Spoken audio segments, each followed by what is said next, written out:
Hello everyone, thank you all. Thank you all for showing up. Welcome to the stream. I am Isaac Umbras, and today we are back in Enthusia Professional Racing, where we get to drive a little tiny Nissan Moco. This little lightweight Japanese K-truck, a little K-car, K-truck, little K-van vehicle thing is a badge engineered version of the Suzuki Wagon, coming with a little, tiny little inline 3-cylinder engine that we have. We tuned it a decent amount, actually. We have tuned it a solid amount, as it is up to level 6, so it does have some upgrades, and it should be a little bit quicker. So we get to see exactly how fast this thing could go. It should be fun. Should be very, very fun. I'm looking forward to it. Oh, it does have the CVT as well. No, it doesn't. Not this one. It did have a CVT option, but this one does have the regular automatic transmission. And oh boy. You can see even in a lower difficulty events, this thing is not quick. It is not quick at all. So on the bright side, it is quick to upgrade, and then we will be able to get another vehicle once we get it up to level 10.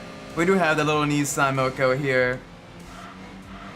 This vehicle apparently very popular in the secondhand market in the Middle East, due to its fairly rugged design for its size, as well as being very inexpensive. So it is a solid kind of commuter car outside of Japan. We never got it in the States, but apparently in countries like Pakistan and stuff like that, it does have a cult following due to its fairly simplistic design, fairly inexpensive value, and also because it's, you know, good on gas and all that stuff as well. Very solid option. And this vehicle is, it's cute. It's cute. I'm not gonna pretend it's not adorable, especially in that kind of bright green. It just looks like a very happy car.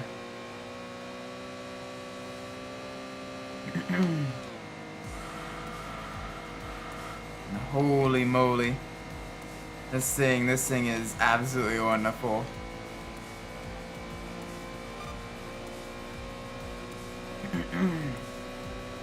Uh-oh. Alright. We do have... Oh, the other Nissan is pushing hard. The SEMA. Thankfully, though, we do have the maneuverability to outmaneuver on some of the corners. So we should have a little bit of an advantage here. It is going to be close, though, because they do have a massive power advantage on the straights. But this lightweight little hatchback, it's doing its best. It is doing its best. And we are going to make sure it stays doing its best. Ooh, a little bit understeer there. Just gotta be a little bit careful. There we go, nice and smooth through the corners.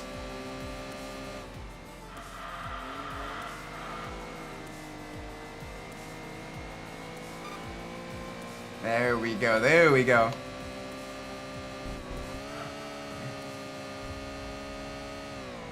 Alright, not too bad. Just gotta keep pushing, as we have a solid gap now to third place. A second place, the second step of the podium will be very nice. A silver trophy to add to our collection. Taste of champagne. Almost there. One more lap in this race in these Japanese suburban streets. Oh, it looks so gorgeous as well. Like the colors and everything. It's beautiful. It is genuinely beautiful.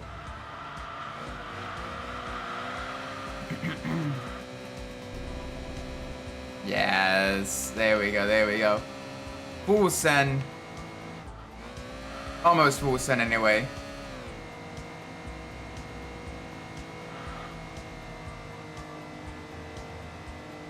Oh, it's struggling. Oh, it's struggling so bad. Oh, the Nissan's right on our tail again.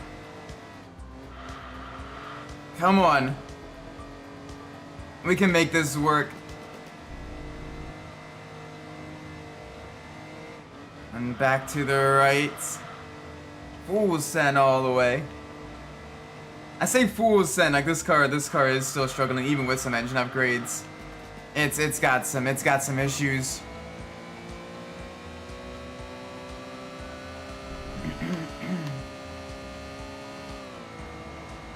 Oh boy. I want a little bit more speed here.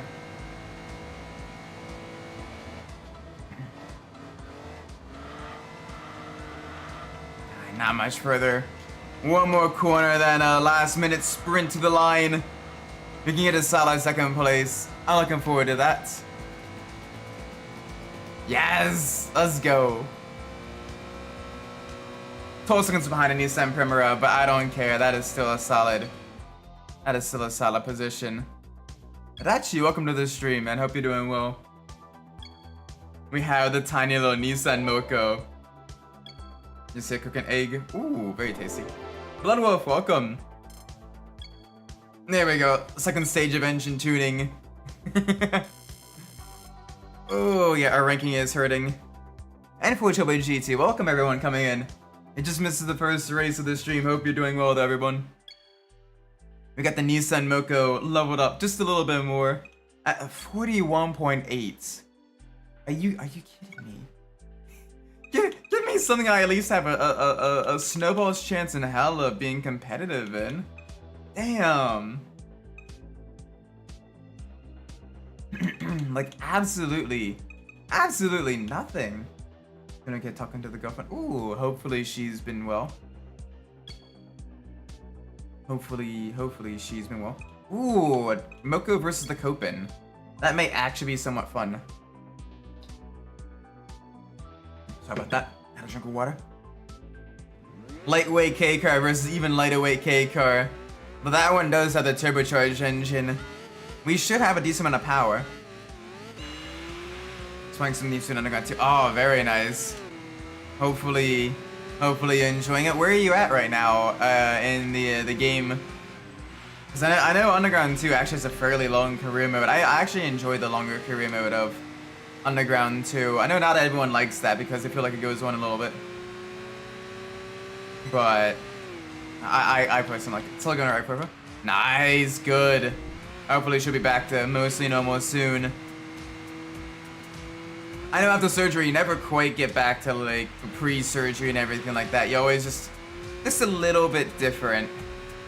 You know, like after I had surgery in the neck and everything, like I still get like the weird kind of tingling sensation in my neck. But otherwise, you know, it's doing, you know, I feel pretty good though. All things considered. Skibbity cake. Welcome, JB. Skibbity yourself. Right now, we're doing a K-car match. We got the Nissan Moco versus the Hatsu Copen. This thing is super cute. Yeah, I like the little 3-cylinder engine sound though. Once we get it kind of upgraded and everything, it is pretty cute. It's been tuned within an inch of its life. Just a little bit of extra power here and there. Been long time ago, completed 100%. Oh, okay, you're just kind of messing around with like the free roam and the vehicle customization and everything. That I had to cope see the mod. Yes. But not gonna lie, if I could, I would definitely love to own a Copen. I would totally own a Daihatsu Copen. I don't care. It'd be a fun car for me. Should be back to the gym in 2 to 3 months, but still can't walk. Ah. Still though, I mean, that at least gives her like a timeline to like look forward to. You know, have a focus on like the physical therapy, have a focus on, you know, getting at least, you know, somewhat normal and everything. Yeah, she'll lose a little bit of like the muscle mass and everything. And it'll take a bit for her to kind of get back up there. And even then, she's going to want to take it slow in the first couple days back to the gym. That way she doesn't, you know, tear any muscles that have atrophied or like, you know, hurt her back anymore. But, yeah. Hopefully she gets better soon. Hopefully the recovery process goes well for her. Long before time began, there was the Moco. A different Nissan subcompact vehicle. The cube is a little bit bigger. This is the Moco. Moco-chan. Mokoko. I can already hear. You know, I'm surprised, given the prevalence of the K-car culture in Japan and everything. I'm surprised no one has taken the Nissan Moco, right? And has done an attached livery of Mokoko. One of the Hololive dog girls on the car. That would unironically slap. Someone should do that.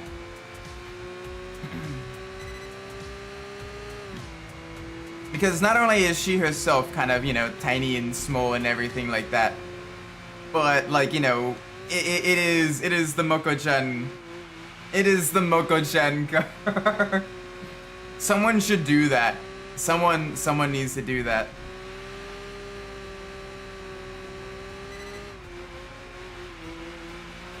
Like that would be a super cute livery. The downside is the Nissan Moco, to my knowledge, hasn't really appeared in many other games. Just because usually when cars license, you know, the K car version of this, they usually get the Suzuki Wagon instead of the Nissan Moco. In fact, there's a Marcos Mentis NGT for some Belgium. Ooh, nice. Speaking of which, you just see the one thing I posted in track.eu server. Apparently, A Marcos is confirmed for that Project Cars spiritual successor. So, you got your wish, buddy. Pro Transport Suppose is where the Allspark in the Bayverse movies is a place with the Rubik's Cube. Give me the cube, boy! Sam, no! I had 3 sides completed! I'm tempted to pre-order it. Yeah, I enjoyed Project Cars 1 and 2. But I am gonna wait for a bit. I am patient gamer. I am savings guy. I don't wanna buy games brand new. I am waiting. I've been burnt too many times before. I am a patient gamer.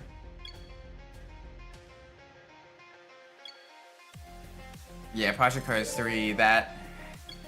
I mean, even then, Project Cars 3, even if they wanted to go more towards a SimKD route, they could have been okay. But, like, they literally had the Need for Speed Shift franchise right there as, like, something they could have done, right? And they literally made it worse. They literally made a game later on that was worse than the spiritual predecessor with Project Cars 3 versus Need for Speed Shift and Shift 2 Unleashed. They literally made it worse. Like, bruh, how?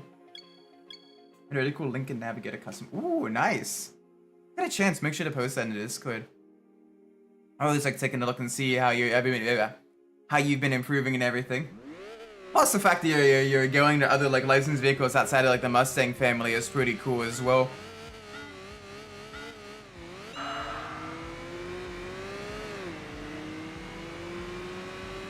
I've not played too much AMS2. But I've heard some pretty good things about it, so I might have to check it out. My main sim is still Assetto Corsa Competizione. That's just the main one. I don't like switching between sims too much because it takes a little bit to get used to the other physics of other sims and the UI and like the setup quirks and everything. Like, yeah, the generalized stuff is all kind of like the same and all that stuff. Like, cars don't suddenly become planes or whatever. But, like, some of the setup tweaks and everything like that, It does change.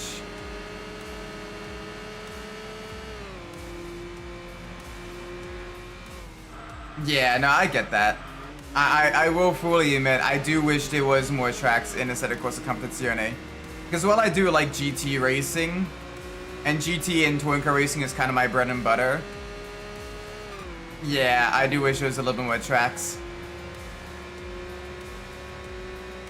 Or at the very least, a fully fleshed out TCX category. Like, that'd be pretty cool.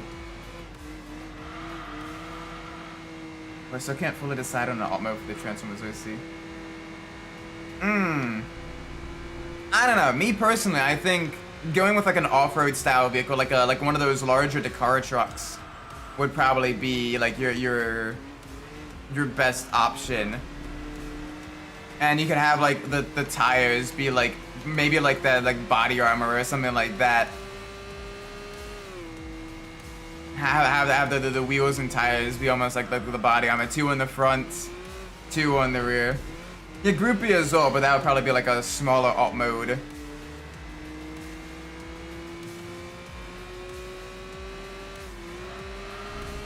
But Group B could also work.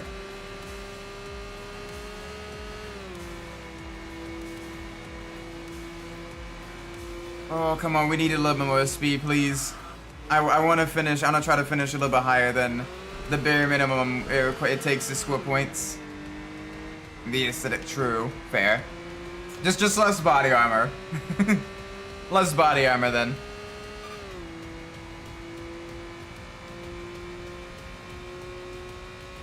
Oh, we just get murdered on the straights though.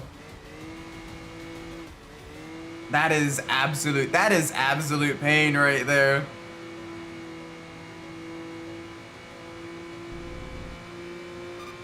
I can navigate drawing. I post only for the Midnight Club Discord, so... Okay, cool. Yeah. Definitely looking forward to seeing that after this stream. I want to know how you managed to do the grill and everything. If you went with like a custom, like bullet grill or something like that. Because I know that's happened in a couple of different like Lincoln Navigator builds and everything during like the dub era.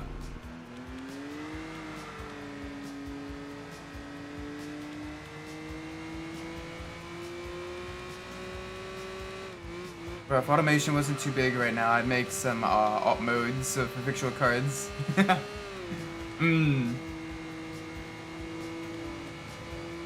certain Transformers do use fictional vehicles for alt modes, like Transformers Prime.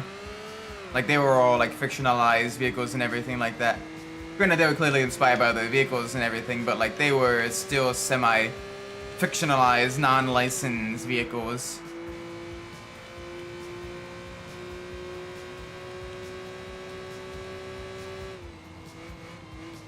Easy through here. Okay, yeah. Then you can probably get away with like the fictionalized vehicles then.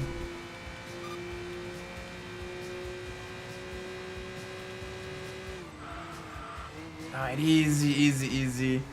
Gosh, this thing, I gotta be a little bit careful because it does want to step out a little bit under braking and off throttle. I got the suspension set up super spicy, that way we get as much rotation as we can through the corners and minimize speed loss, but it is very hectic.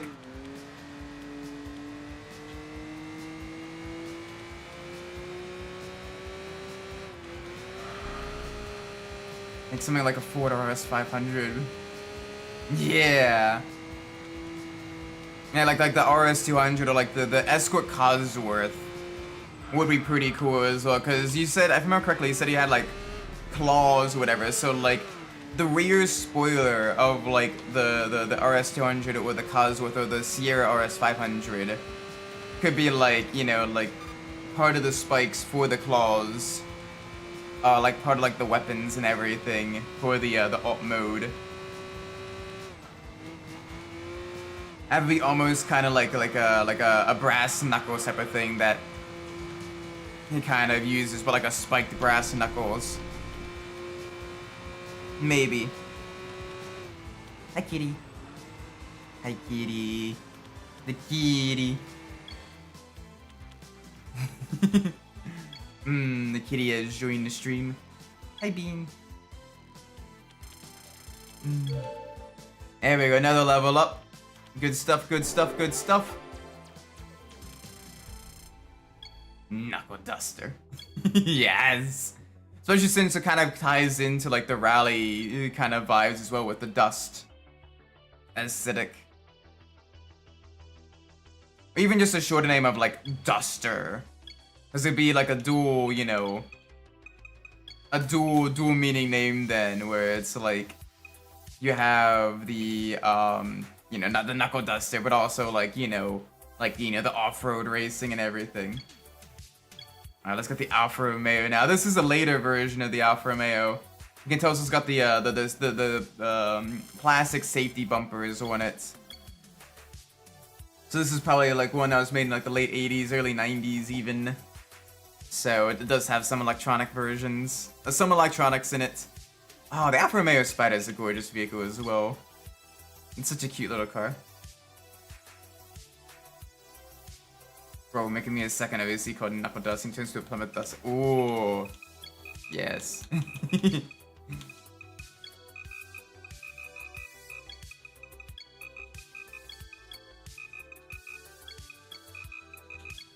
Alright, I want a little bit more acceleration.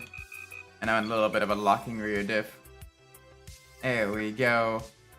This will be good. Ooh, rear-wheel drive championship. Ooh, the Italian car limited race. That could be a fun one. We might do that one soon. I'm gonna do it in the R2. Just the beautiful Italian cars in Venice on these Venetian streets. Let's make this work. Oh, all kinds of Lancias, all kinds of Alfa Romeos, and a Damaso Pantera. There we go. Oh, we have a little bit of power. This thing feels so much quicker than the Moco. I am loving this. And this is the last of the specialty cars too, so we gotta make sure we treat it right.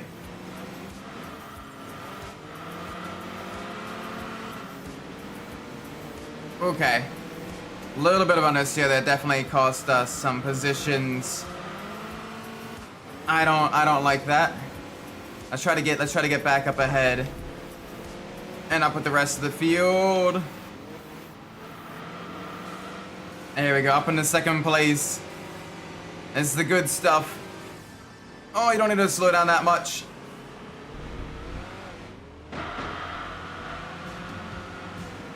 Bro was never gonna make that corner. I don't know what that dive bomb was. The AI just does not know how to take that corner. And it shows by the fact that they all take absolutely horrific lines through there. Or they go way too slow when they don't need to. On the bright side, we are up to third place. And there's a chance we can get the momentum going for a second place position shortly, as we do have the two red Italian cars up ahead fighting. Although we have a little bit of a sibling rivalry, as we are fighting with the Alfa Romeo SZ. Both rear-wheel drive, lighter weight Alfa Romeo sporty vehicles. Up, here we go, here we go.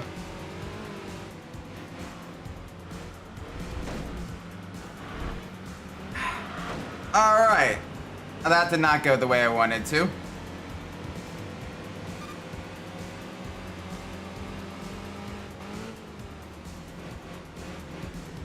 Okay, come on. We at least have a little bit of a gap on the fourth place. So a podium position is still a possibility.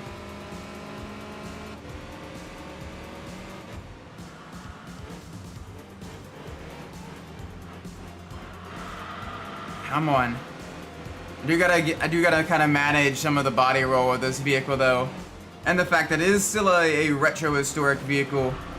So it is a little bit up there in age compared to some of the other vehicles.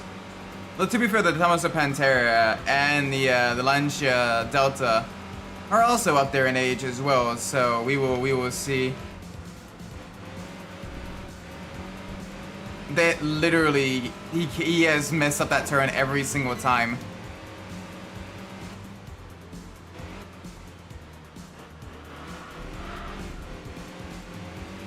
There we go, finally up into the lead. This is good. This is very good, although we're gonna have to watch out for a dive bomb from the Integrale. He is a little bit quicker on the brakes. You're gonna especially have to watch out for the dive from the Tommaso Pantera, as they do not seem to be intent on making that corner. Whatever the AI is doing, their aggression is like turned up to like max.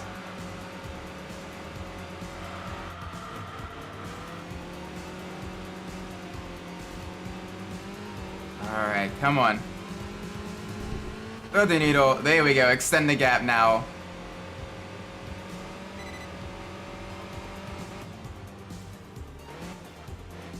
Easy, easy, easy. 2 more laps to go. Big push.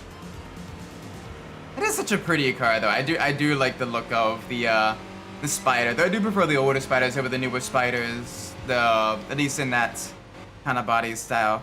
The bumpers look a lot more kind of classic and Italian versus a bit more kind of semi-modernish and bulky and bulbous. I like the smoother lines of the older Alpha Spiders, even if they are slightly lower performance. I personally like them.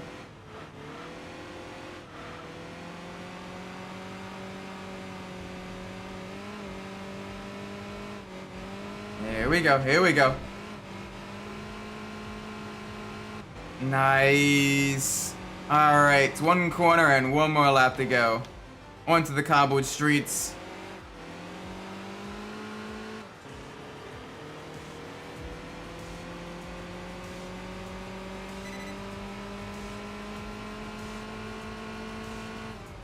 Easy onto the brakes, grease the brakes just a tad.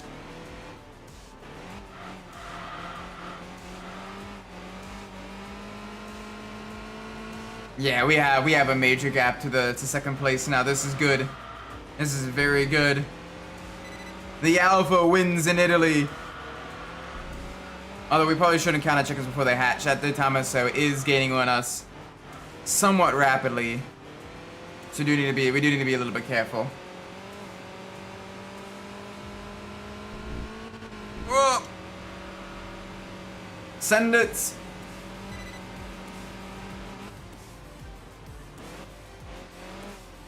Absolutely send it. There we go. Oh, such a wonderful machine.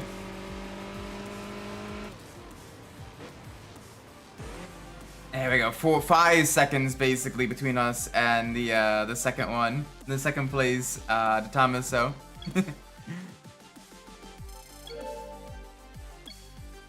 Ooh, and we did manage to get some upgrades as well. Although not nearly as many as we probably wanted. But that doesn't mean that this vehicle is at least somewhat more easier to upgrade than we think. That is good, that is good. That allows us to get competitive a lot quicker. Alright, vehicle's a little bit lighter now. Should be better on the brakes, better acceleration, slightly better cornering.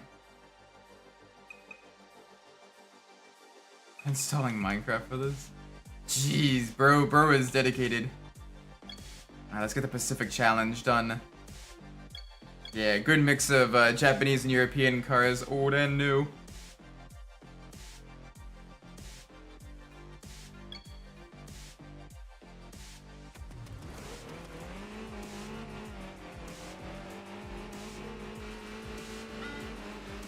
Two, one.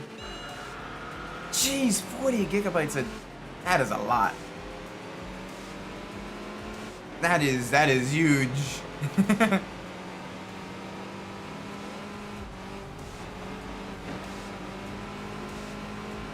You go crazy for the alt mode. Alright, I'm looking forward to seeing it. Alright, come on. We are gonna be down on power, but I think we should still have more power than the Lotus Europa. Never mind, no we don't. No we don't. Alright, that thing is going absolutely crazy on the speed. Damn, two classic European sports cars duking it out on these San Franciscan streets. He is gonna be my rival. So that is not a lot then. So you gotta really kind of like play inventory management with your data.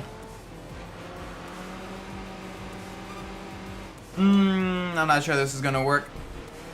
Never mind. He let it work. He let it work. Thank you. Thank you, kind Lotus Europa driver.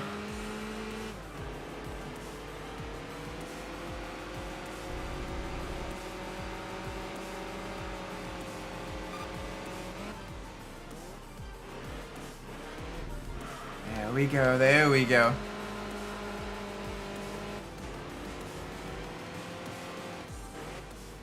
Oh gosh.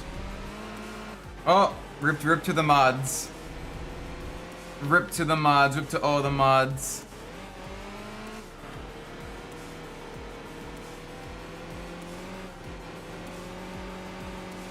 Alright, we gotta hold off the Europa for about a lap and a half, maybe a little bit less. Gotta make sure we don't mess up the chicane. Brake a little bit early, as this car's off the suspension does make it a little bit more prone to getting bent out of shape on certain sections. So we just gotta make it work.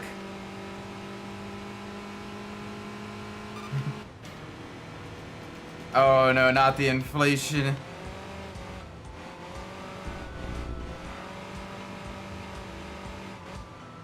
Did you know that Sonic hot dogs have been recently affected by the massive amount of inflation? Look up Sonic inflation to learn more.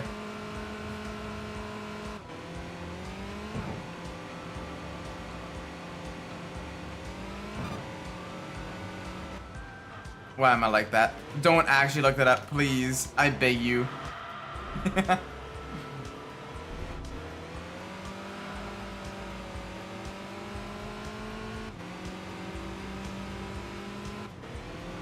Would do. I'm not your dad.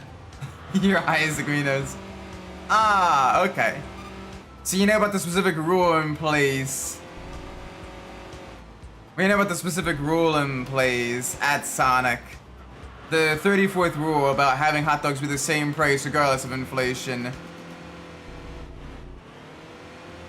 I said that wasn't already in my history.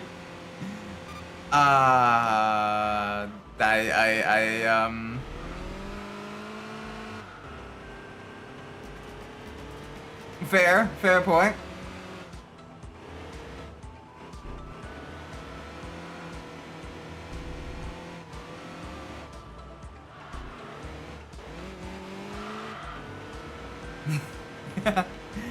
Alright. Come on. Nice and easy around here. Nice and smooth.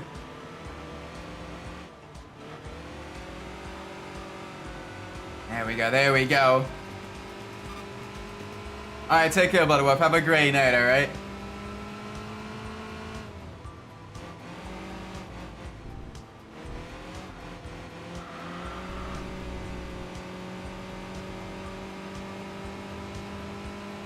And cross the line. There we go.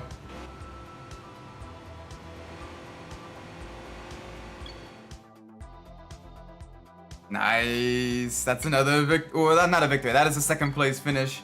I would take that. Another podium anyway. That is the good stuff. Gimme the money.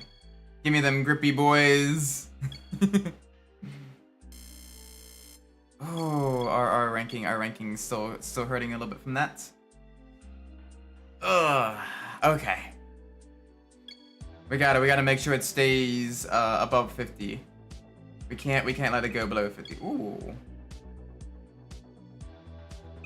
Ooh, the Cosmo versus the Spider. Two classic rear-wheel drive cars in a desert. I think that's a fun matchup. That could actually be pretty easy. Mission's 31 gigs. That's a lot.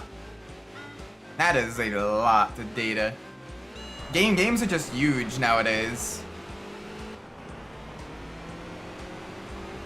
Like, you look at the required space for, like, PS2 games and everything, and you're like, oh, that's not that bad. Like, a PS3 games, you're like, okay, a little bit rough, but not bad. And then you look at PS4 and PS5 era games, and you're like, oh, jeez. They are just data chunguses. Well, this update was 11. Damn, they basically added a lot more content to the game.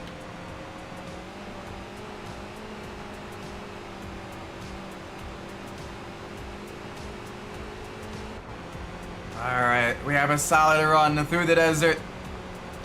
No mistakes, no issues. I feel like, didn't in the Top Gear Desert Special, didn't one of the guys have an Alfa Romeo Spider? I think one of them had like a Fiat Barchetta.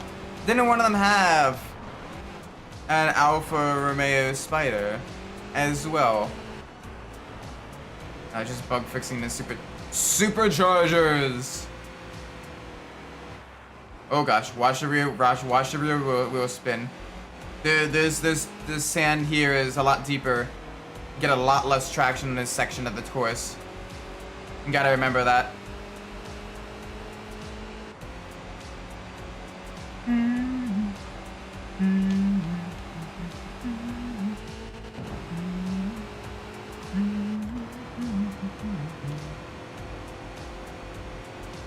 There we go. Absolutely kicking up massive amounts of dust here.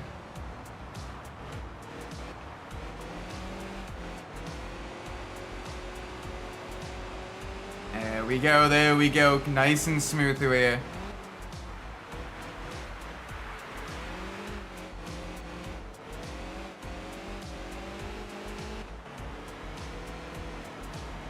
Okay, we're good, I think.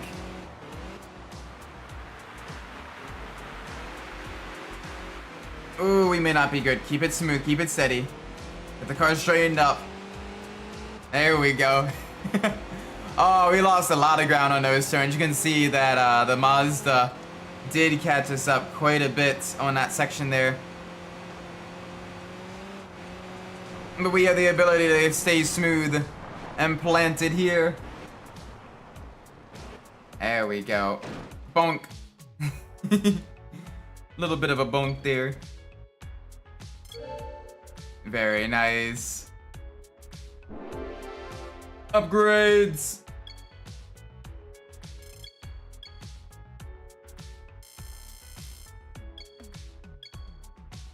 Alright, let's see what this can do now. Now that we have an engine upgrade, a little bit more power, a little bit more aggressive exhaust notes. I love the lines of that vehicle. It is a beautiful machine. That is a vehicle you could enjoy kind of racing, not even racing, just kind of cruising along the coast and everything. And just enjoy it. Ooh. You know what? We may still have a shot. Suzuki Cappuccino Transformer when? I mean, that'd be a very small transformer.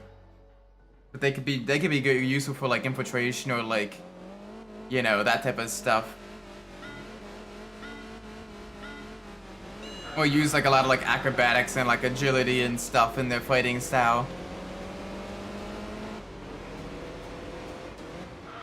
Or as like a scout or reconnaissance.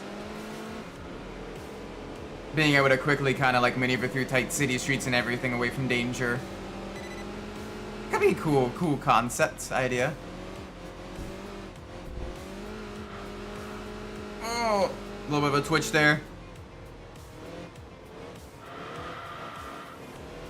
Oh yes, this thing does feel a lot better though. We do have a little bit more aggressive engine note, a little bit more power. I can feel that as well.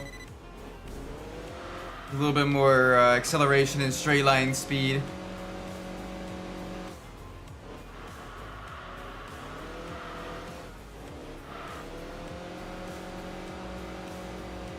Yeah, they can be any size, so like...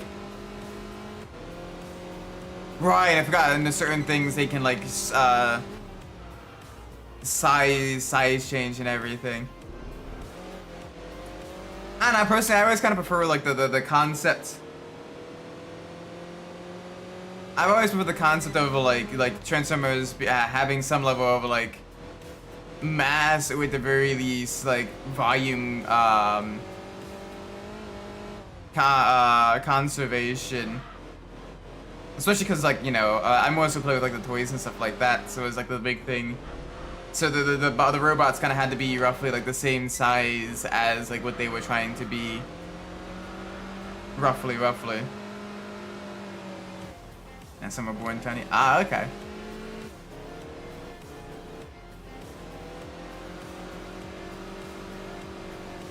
Alright, I got a little bit of grip to that corner. Nice and smooth.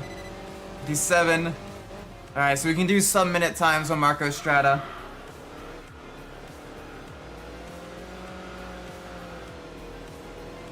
Alright, a little bit of a twitch there.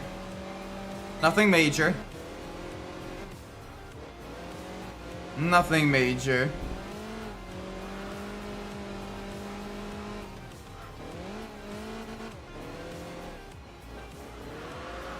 Oh boy. Come on. Keep it smooth through there. We're good.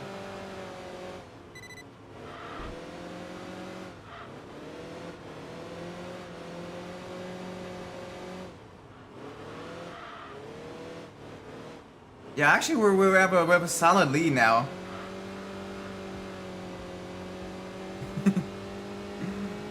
You know, I'm not actually watching much of Power Rangers. I will fully admit that.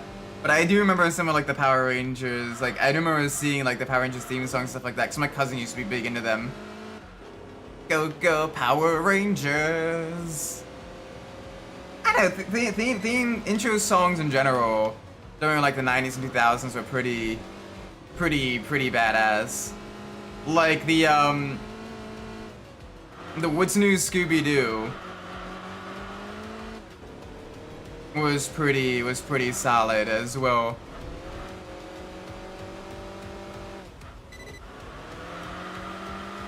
Or like the Danny Phantom theme song, unironically kind of goes hard. Oh gosh.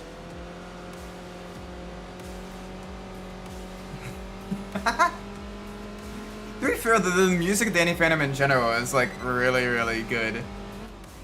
I quite liked it.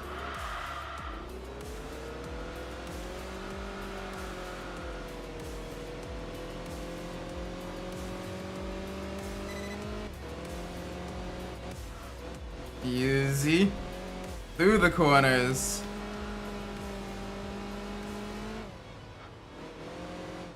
Transformers Unicon Trilogy shows are the hardest. Yeah, those are pretty solid.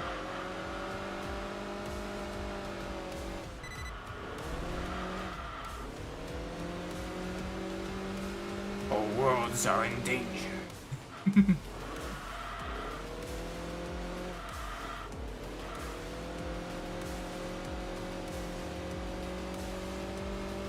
And I am Optimus Prime, and I send this message to all Autobots in the stars.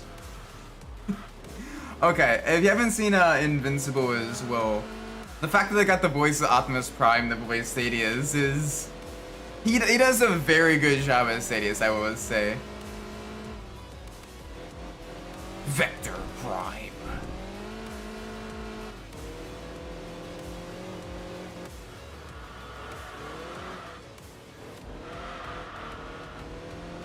Yeah, Peter Cullen is just like absolutely legendary. That man has just a wonderful voice. Honestly, one thing I would love to do, like I know it's not necessarily in his like wheelhouse, but one thing I would like to see Peter Cullen do is at least one like documentary. I would love to see that. All right. Like imagine Optimus Prime narrating like in like a how things are made like robot like, and the robots assemble the pieces of the cardboard box. Invincible and Spawn are the same multiverse. Hmm. What makes you say that?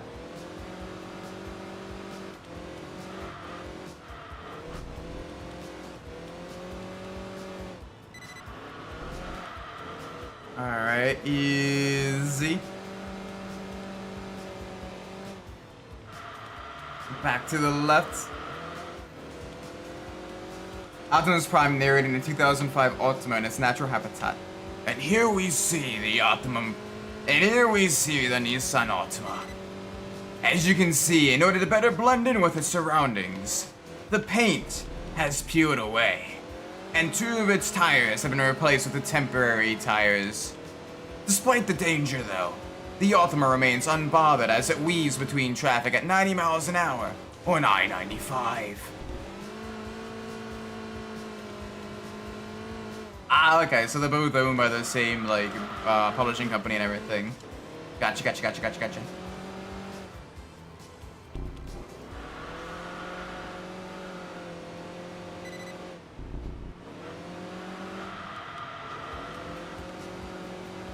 Ooh, we were going fast enough, despite being the quote-unquote slowest vehicle on the grid, that we would have caused blue flags at one of these racers.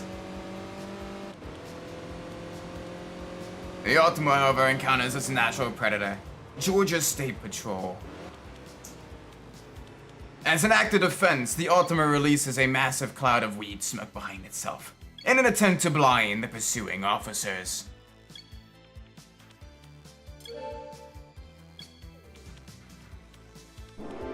Yeah. As it attempts to make its way to a payday loan facility. Oh, I'm being mean now. This is what's known as Big Ultima Energy. Big Ultima Energy.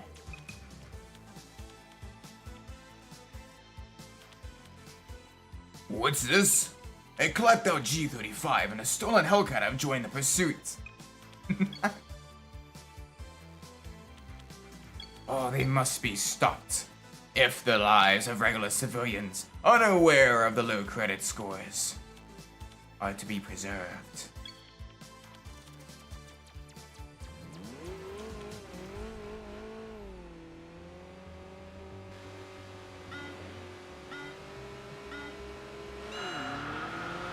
Send it! Send it, automotive. You don't just buy a car, you buy a company.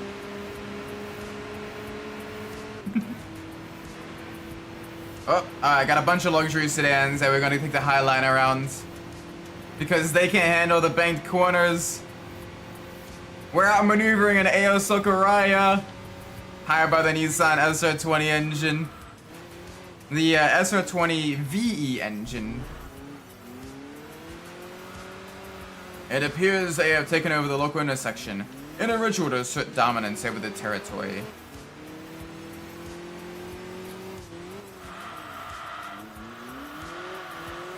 This is an end-of-life ritual for many of these vehicles, as many of them burst into flames or are lit ablaze by their natural predators. However, this is a circle of life, as the removal of old Ultimas brings rise to new Ultimas into the undamaged Ultimas into the road ecosystem. I don't know, I got nothing.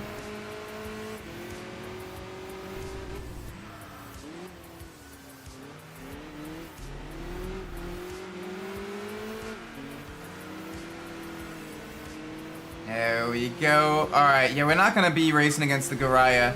The Garaya is much too fast right now. And we are gonna be struggling, I think.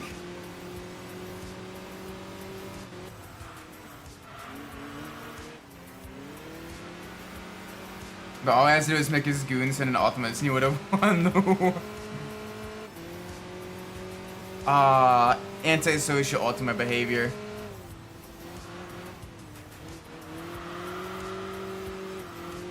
Yeah, but like, Come on, Starscream looks badass as a jet, though.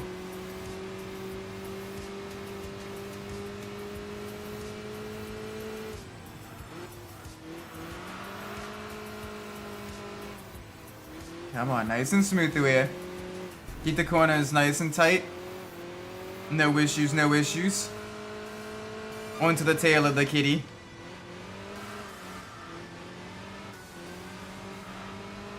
It's a solution invented in the Forza lobbies to win this race, Isaac. Welcome, Gabriel. No, I am not gonna ram him. I'm not gonna ram him off the road. But I am gonna drive as quick as possible. I am gonna get a solid second place, I think. But that AS Garaya has pretty much double our horsepower. And is just as light as we are. So it'll be interesting. It'll be interesting to see what we can do.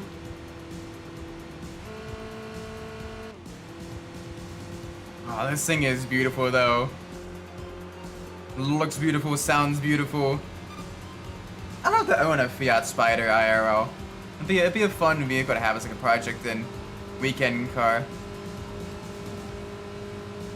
Get something kind of, you know, nice and Italian without like breaking the bank. I mean, you still break the bank a little bit.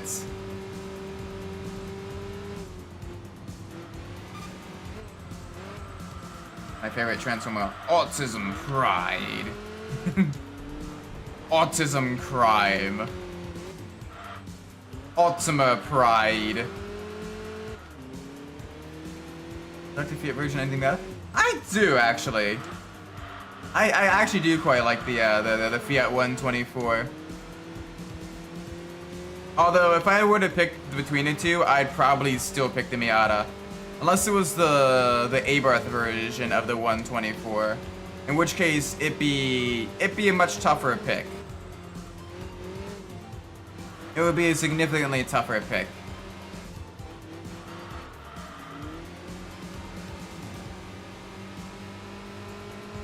Fiat multiple transformer.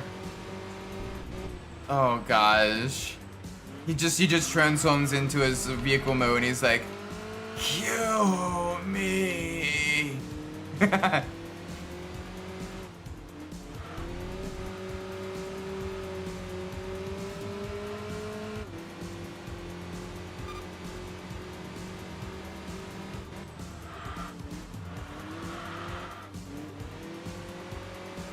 Fiat multiple Abarth project away. When I have enough money to import a Fiat Multipla and do the upgrades myself into the States and find a shop that is willing to even touch the Multipla. It's not exactly a coveted foreign vehicle like a lot of JDM vehicles are. He just has cancer, that's why he's a Multipla. It's not a tumor! Okay, he's a tumor.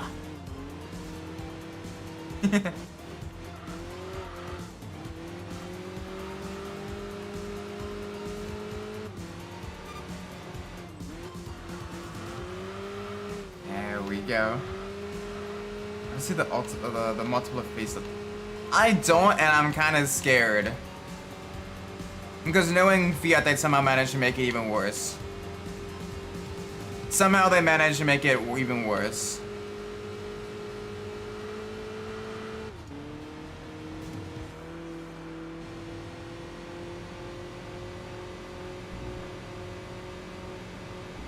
Whoop.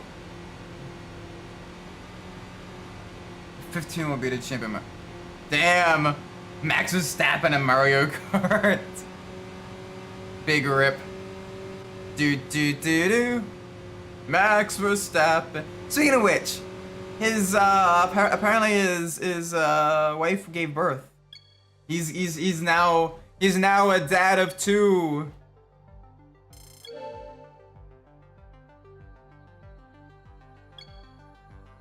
It's just flat out bad. Oh, it's just boring and bad. Big rip.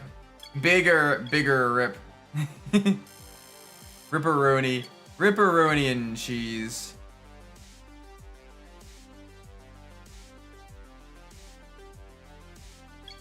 It's a Renault 2-door minivan. Oh. But like they already have the Kangoo, and the Kangoo is actually kind of cute. I actually kind of like driving the Kangoo in Gran Turismo 7.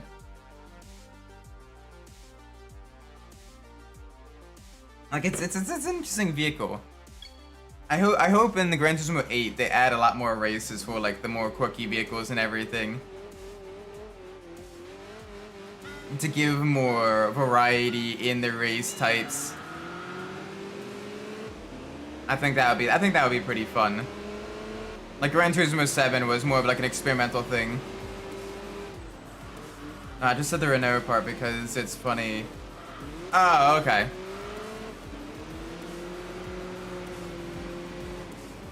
I mean, some vehicles of Renault look pretty nice. Like the Clio and the Megane, and I don't know how you pronounce that. But like both of those look genuinely like very beautiful vehicles.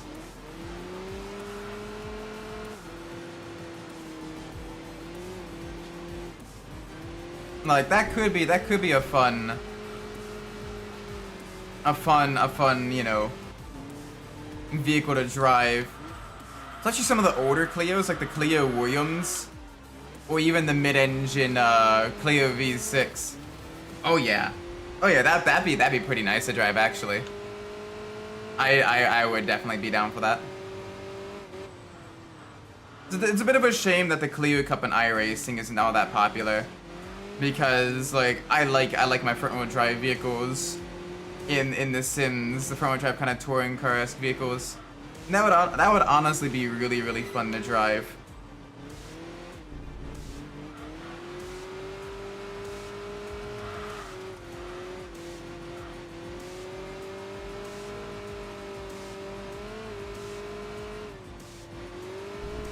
Oh, there we go, a little bit of a tap. A little itty bitty tap. Most unserious car brand.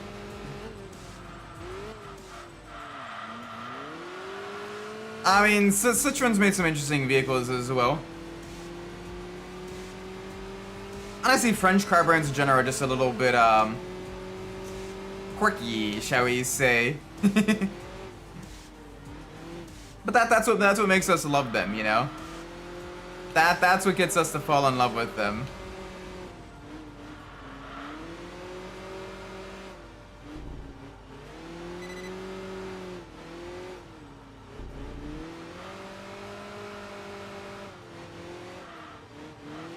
It didn't show my result. Renault's comments? Uh-oh.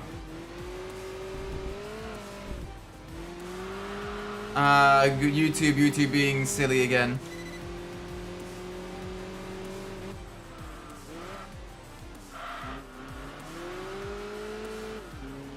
There we go, getting the grip out of the corners. Alright, we're pulling a decent gap. This little Alfa Romeo Spider has actually been doing us very well through the corners and everything. Just a perfect little machine.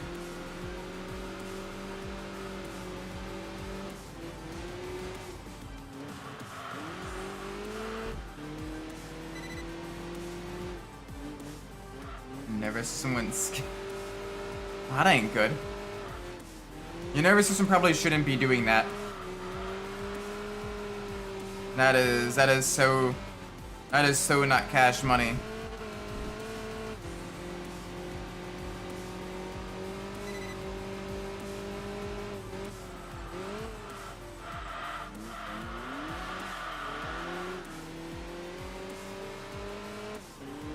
Oh, that was very... We almost lost it there.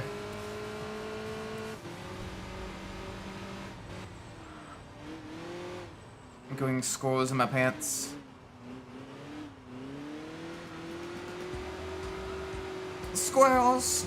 Squirrels! S to the I to the M to the P.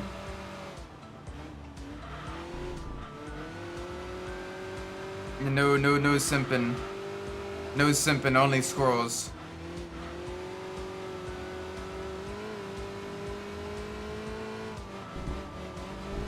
Oh boy. The yeet chicane. Absolutely sending it through there. All good. Ah, it's a shame that there isn't more Italian cars in this game. Racing on this track at the higher level is always fun. Although I get why they didn't want to do that, because even at the high level, the AI struggles with the chicane.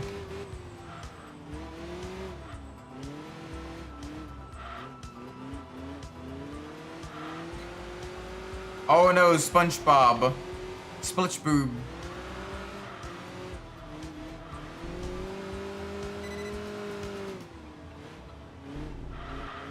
Nice and easy through the turn.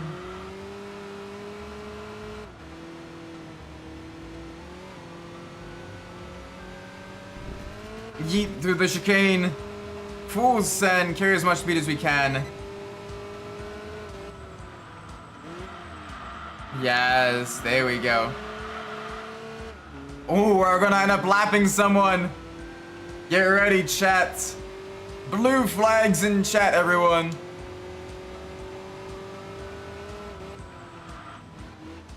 Oh, hell no. Spinach and Parrot getting server homeboy style by the square.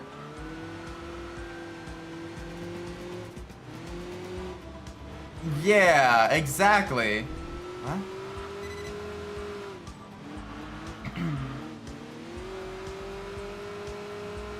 Oh, the poor Lancia. The poor Lancia. I just find it funny when the AI says the faceplant of chicanes as the game progresses. Yeah, the AI, the beep boop AI does not handle chicanes and bank corners. Those two types of corners, the beep boop is struggles a little bit. Beep boop can't handle it. Wait, is beep boop races against robots? Is that like a slur against robots? Oh gosh, I'm gonna get canceled by the Terminators in like 2040 when the robots try to take over the world. They'll dig up like old like Twitter posts or whatever, old YouTube videos of me, and they'll be like, "Well, you're getting canceled, son." Clanker with the heart.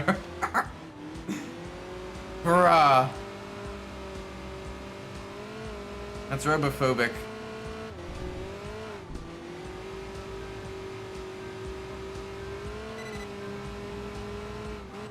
Ayo, we don't tolerate. We don't tolerate.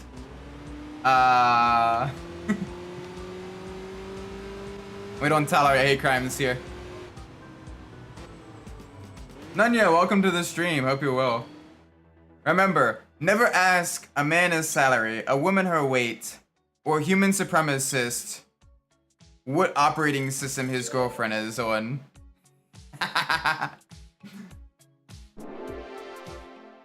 We have video preview said beep boop. Your execution has been set. Wait, no, I gotta actually make it kind of like robotic. We have video proof. You said beep boop. Your execution has been set. 28 criminal delete the system 32. Oi! Extra spicy here. Alright, no more specialty vehicles. Only sporty, real sports, and compact cars now. We're actually getting very close to getting every vehicle up to level 10. Ooh, and we get some good vehicle options here as well. We get two other Alfa Romeos, the SZ and the Alfa GT. We have an Impreza WRX. But we get three Alfa vehicles. We get the 156 as well, a Toyota MRS, and a Corvette for extra fun. All right, let's pull up the random number generator.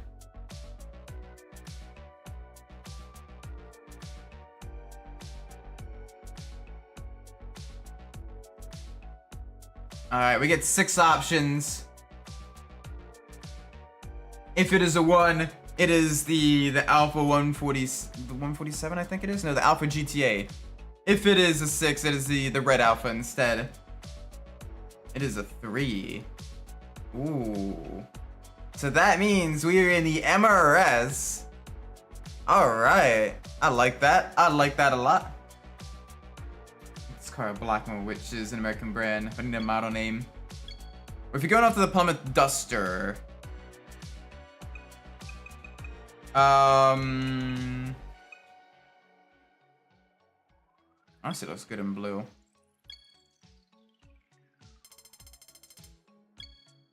If you're going off to the Plymouth Duster, Maybe something like the Graveler. I don't know. Or was this the Ford rally car? If this is the Ford rally car, then this could be the BX 200 or something like that. The Blackmore Experimental 200. So today a video of one of those Volvo inline 5s closing up. Yes, it's very nice. They even used the version of the inline 5, similar-ish, on the Ford Focus RS like 500, I think it was. That's like 2012 or 2011 Ford Focus RS. The front-row drive inline 5 one. It used similar mechanicals to the lovely Spectre show. Yeah, it's a Spectre super high outputs. That could work.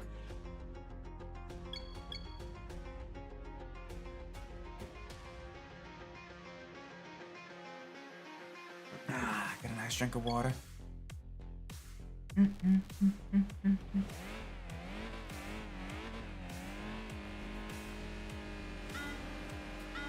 I mean, combining both the Chrysler and the Ford may be a little bit much.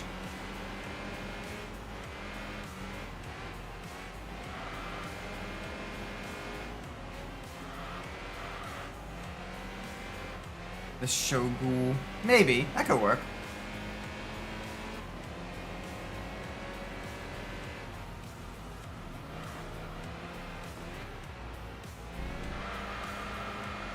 The Phantom B200 or something.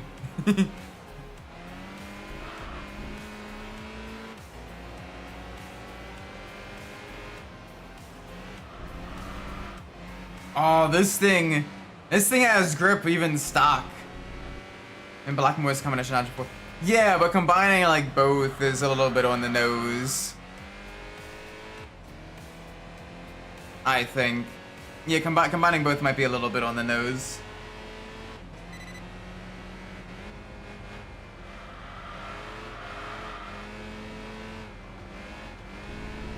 Alright, easy through the corners. This thing handles beautifully. Holy moly. This is a gorgeous machine. Midnight, welcome. Hope you've been well. Oh my gosh. We just got done driving the Nissan Moco and the Alpha Spider. And now we have the Toyota MRS, and this thing is just flying through the corners. Just perfectly balanced. Just the right amount of rotation. A solid amount of acceleration. Great grip. Let's get back from birthday dinner. Nice. Where'd you end up going, man? Happy birthday, by the way. The Tesla not spilling what it does. Anything in the game, honestly. Fair. That's some hibachi and sushi. Ooh. Alright, what are y'all's favorite? What is some of y'all's favorite sushi rolls? For me, I like the eel and avocado. The Baltimore rolls, which is basically like a crab, avocado, and a little bit of Old Bay sprinkled on it. And it's not imitation crab, it's like actual blue crab. And I like the I like the salmon skin roll. Salmon skin rolls are genuinely pretty tasty as well.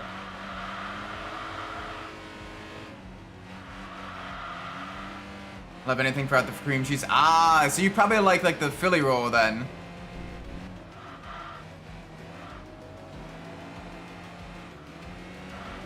Yeah, STH sounds pretty good. And the STH sounds is a good idea. Got a Las Vegas roll. Ooh. What is the Las Vegas roll? I've not had one of those. Yeah, I agree, Nanya. This car is, oh, it's so good. Like, unironically, this is a beautiful machine. The lightweight kind of mid-engine design. Fairly economical still. Beautiful vehicle. Ooh, one with a black parlay. Ooh, that sounds good. Setting up for one. I wonder what the used prices are of them in good condition. Like that could be a fun kind of like cruising vehicle and everything. Gotta make sure you take care of the soft top though.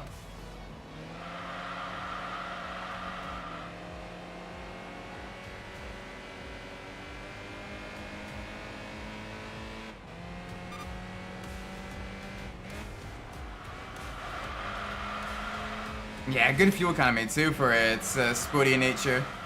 This is a nice all-around vehicle, though not that much trunk space. Fried crab, fried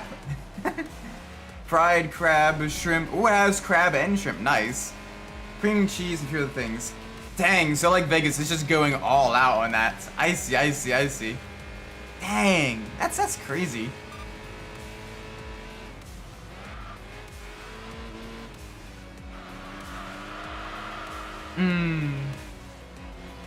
If you ever get the chance, I highly recommend EO and Unagi rolls. I know people would look at EO and kind of turn the nose up and everything, but unironically, EO, especially when you're having like the EO sauce and everything, where it's kind of like sweet and kind of salty. Oh my gosh, it is tasty as hell. I love me some EO. It costs money. Yeah, I bet they're probably appreciating your value a decent amount right now. The lightweight, attainable two-door sports car. Considerably less attainable nowadays. Weld.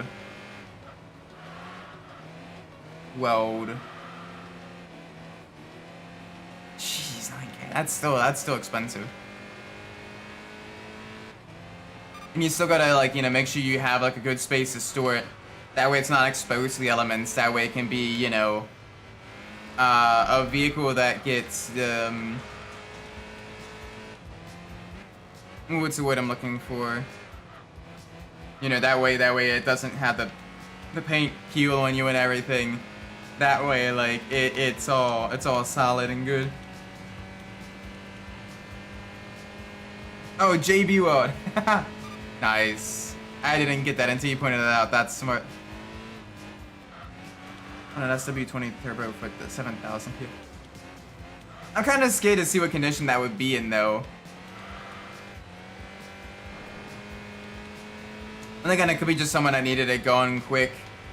Just needed, you know, money for something more practical. Or the car genuinely scared the shit out of him and it was like, nah, you know what? I don't want it. I don't want it. You can have it.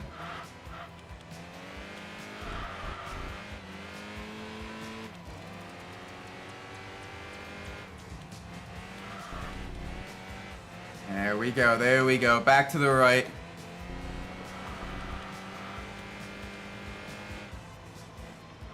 Oh, the smoothness. Welcome, Petra. I miss Ice Truck. I don't actually watch much of that. Although, I imagine it was, you know, pretty high stakes given like they had to traverse over the horrible winter conditions. I never got a chance to really watch much of it though, so I didn't go to get the full vibe of it. It's an old guy who wanted to go on because they're getting a real sports car. Oh jeez. Okay, he's like, yeah. I want something even better, even more expensive. Rip. This thing I seen this week was someone was asking about an e-bike with the front forks not slated. This is about a Movcan V60. The entire front wheel was bent inwards. What? Dude said he bought it from. Oh gosh, dude got ripped off. Dude got ripped off hard then. Big rip. Yeah, cause you. Because the frame geometry and everything affects massively how bikes handle, how they take corners and everything. So big rip there, big rip there. Fellas, is a gay to fall in love with your homies? I mean, maybe. But your homies, if If you say no homo to your homies, it's all good.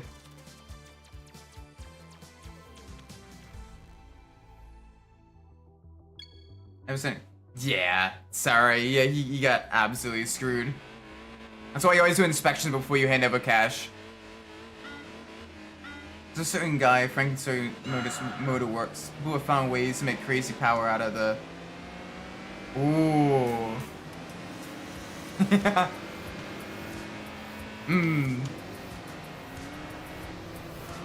I mean, to be fair, you did have those supercharged Celica engines that were used in the higher end, like Lotus Elises.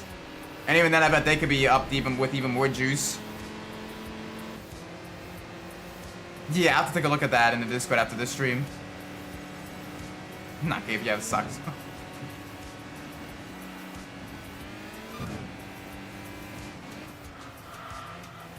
I don't know. What you do in your own bedroom is up to you. I ain't. As long as all is safe, sane, consensual, not my business.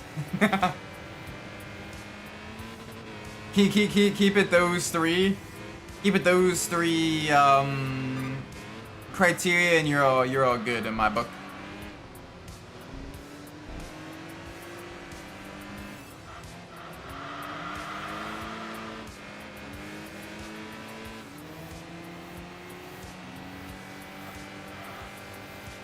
Ooh, okay. Good. Nah, it's a 2AR from the more modern Toyotas. Oh! Ooh, okay. Very nice.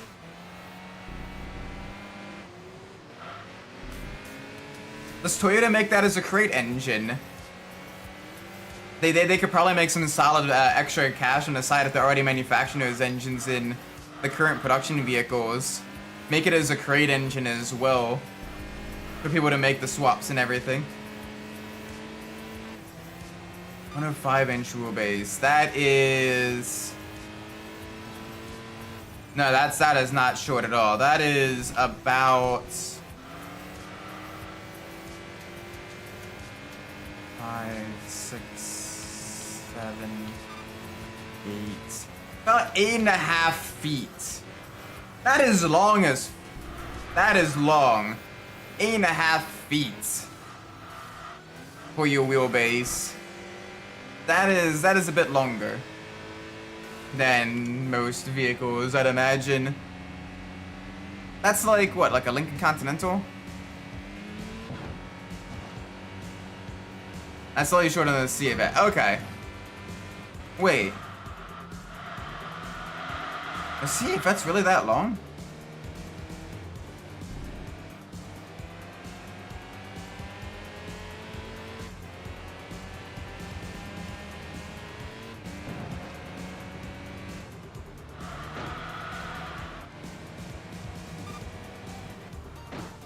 Oh, okay. All right, you're trying to squeeze me out wide there, buddy.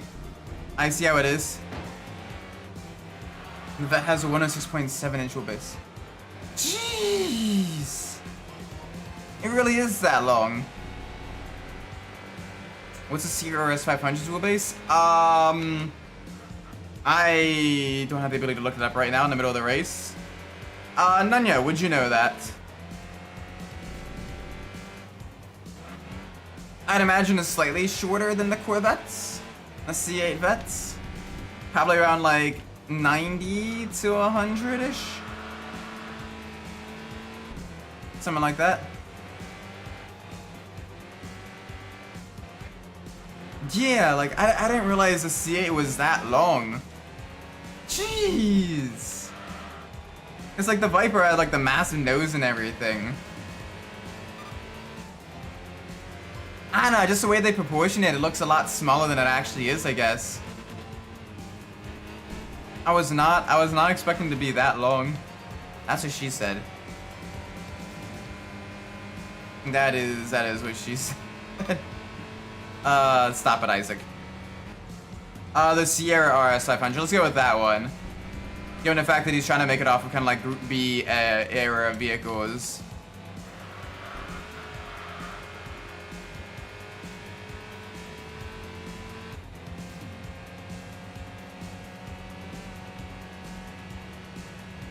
103 more. 103.1. I wasn't too far off. I kind of guesstimated a bit shorter than the vets.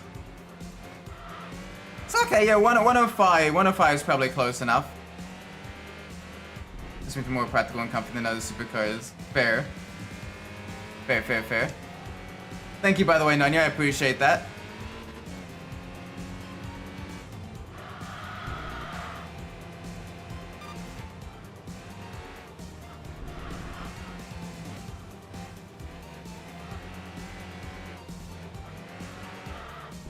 Alright, easier on the corners. Try to minimize bonking the walls there.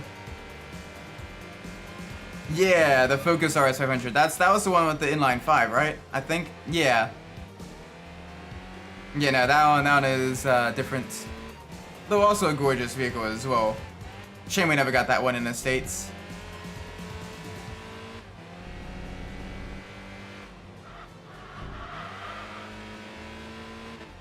Yeah, 105, 105. Like you do the math and you're like, yeah, that's like what, almost. Like, that is 8 feet and change, but I guess that's not super long. I guess when you compare it to a human, yeah, it is a little bit longer. Oh, that's such a beautiful car.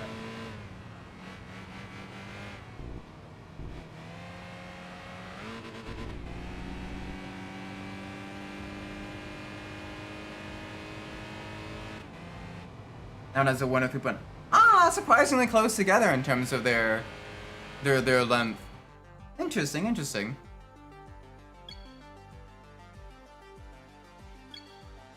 Wasn't expecting that. There we go, another upgrade. True, but you expect like a rally to ride vehicle to be, you know, a little bit more shorter wheelbase because you want it to be a bit snappier. But to be fair, in terms of rally cars, the RS500 was a bit bigger.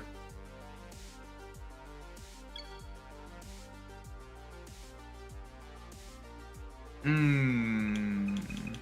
haven't raced on a Nürburgring yet, so let's do that. Ooh, we got some good vehicles here. Got 2 Toyotas, 2 Nissans, a Camaro, 3 Nissans, a Camaro, and 2 Toyotas. Alright, let's do this. Let's do this. We can manage this, right?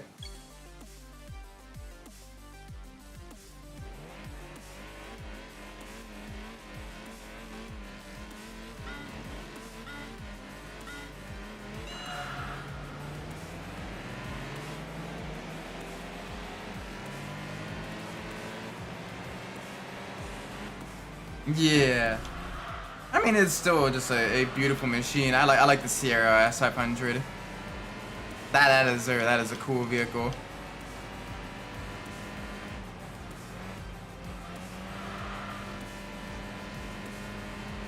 There we go. The speed now.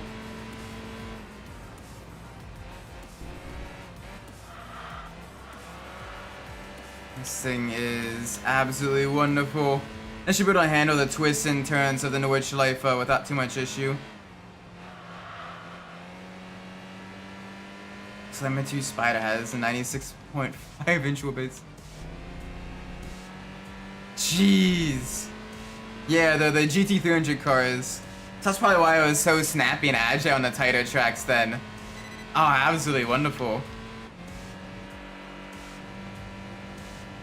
I mean, it basically was like a go-kart in a way. It's go-kart like in snappy handling, probably helped that out a lot. On tighter tracks like Okayama, Sugo. Less so on longer tracks like Fuji or like Autopolis and stuff. Suzuki probably did well as well.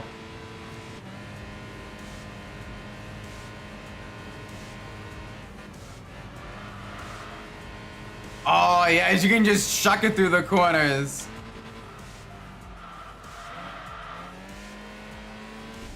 You can just absolutely chuck it through these corners. Yeah. So you want it on the tighter, twistier tracks where the stability matters less than your cornering agility. Although wet weather it probably hurts a lot. Yeah. Either run similar-ish wheelbases, keep it close to the original stock specs and everything. Fun, right? Can't find a good body. Big rip. Twice there isn't something that's already similar to the Sierra in automation.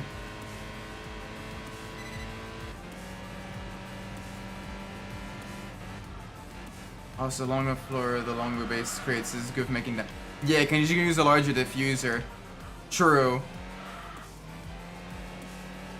But I mean, these are also GT 300 class cars. Like, they aren't really. Yeah, downforce is important, but you know, it's not as important as the GT 500 cars were.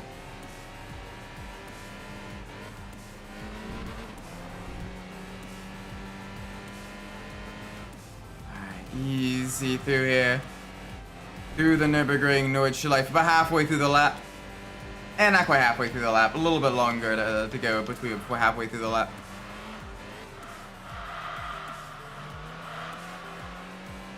There we go, that was gorgeous. Use the rotation of the car. Bet in autocross though, the MRS was absolutely killer.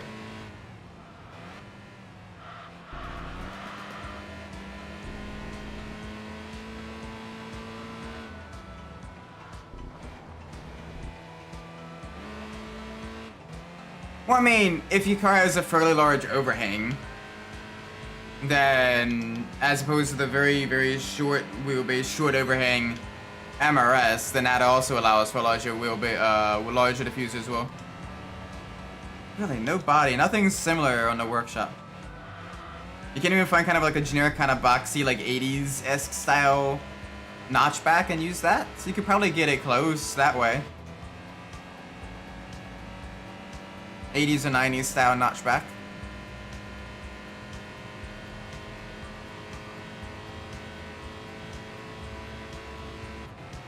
Yeah, but I mean, the MRS has very little of either. The overhang or wheelbase. But I like it. I like it a lot.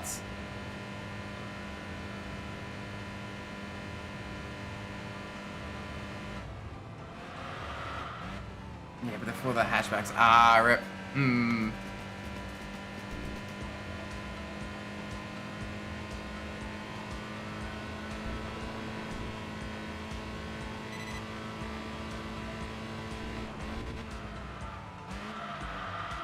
There we go, nice and easy.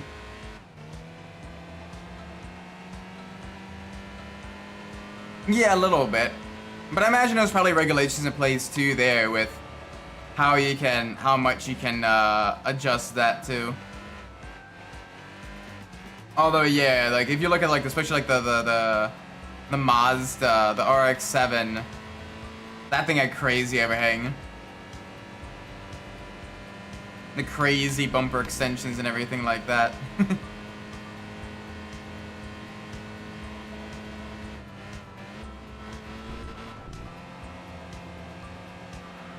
Keep it steady, keep it smooth through here.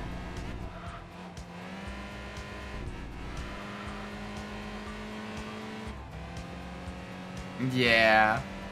I wish the Ray Amemiya got Mazda backing for the GT300 class racing. Like for over a decade, they were doing pretty solid. Like they get Mazda speed backing and like support and everything for like your localized racing series. Like that should have been really, really nice, but they just never did. It's a Metro body, but not a Cuzzy. Alright. Well, I guess your OC's gotta be an MG Metro. He's gotta be British. And then shorter than the Emirates, you spider. So it's even smaller.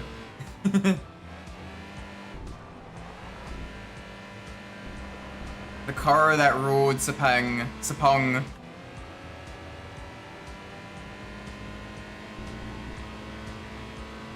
This is a Mazda. The RX-7 did really, really well on the the races at Sepang compared to some of the Japanese rounds.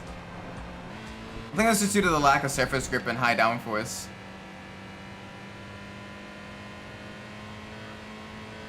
Well, yeah, the overhangs are longer, but like, just small, like, okay.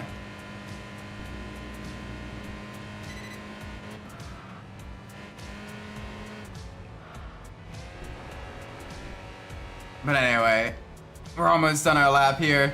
We got a very steady lead, and we get to test out the MRS's top speed on the straightaway. See how quick we can actually go. Ooh, watch out for oversteer there. Alright, best of luck. Hopefully able to find something that is at least similar. Maybe see if there's like a fox body design. You could probably modify a fox body to be similar enough to the Sierra that if you squint, it'll look close enough. Especially the later, you know, fastback design, maybe. You might be able to get that to work.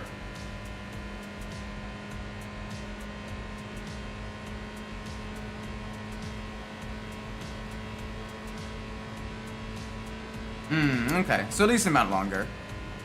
Oh well, it still had the agility, it still had the great maneuverability and stability on lower traction surfaces as well. And it had the killer downforce, which is why it was so good at like Sepang. Because it had the more downforce and it was able to take care of its tires more as well.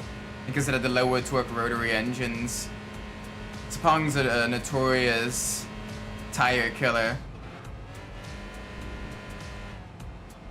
TV did it and made a knockoff Kazi. I'm gonna see if I have to see. Okay. Oh, hopefully that'll give you some inspiration.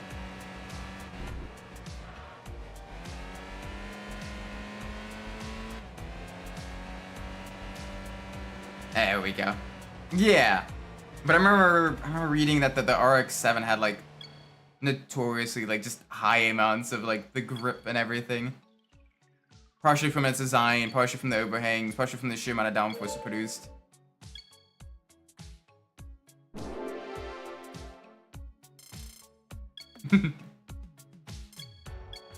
Yeah, because they still only had around like 300 horsepower, so they had crazy amounts of drag, crazy amounts of downforce. Said they would try to find ways to reduce the drag. Like I remember the this S15 Silvia struggled a lot with the drag and everything.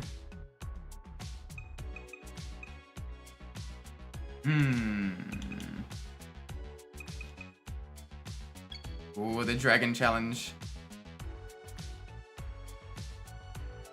Really? It actually was the Emirate too. Ah, big rip, big rip there.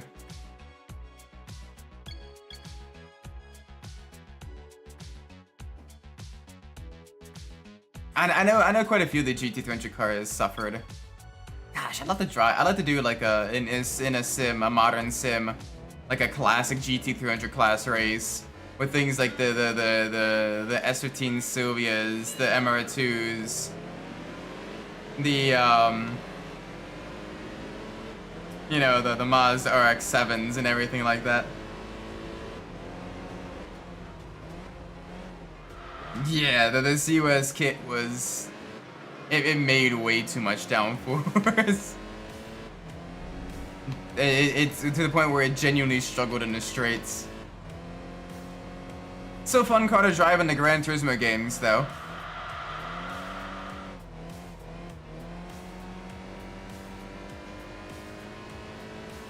Oh, I wish Gran Turismo 4 had like a dedicated GT300 class race. Cause you have a solid amount of GT300 cars in that game. They just don't really get used. Would have been cool to have like one of the Enduros have the GT300 cars.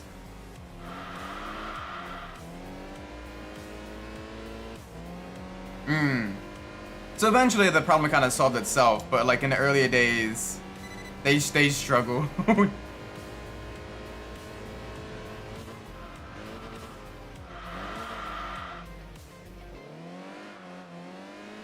Oh, it's so good in the corners. Just lightweight, agile, maneuverable. We may end up lapping the 2 back markers. They're already a decent distance behind. And we're pulling even more. We're pulling even more distance on them on every acceleration zone. Oh yeah, to be fair though, the BSZ, or the GT300 cars now, like, they make a lot more power. They're closer to like the GT500 cars of the earlier days.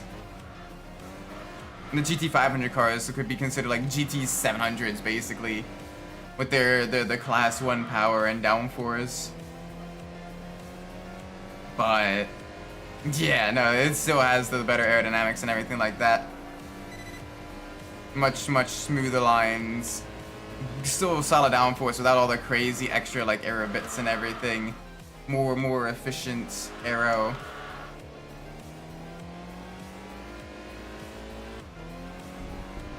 More efficient aero is the key. Alright, nice and easy, nice and easy. There we go.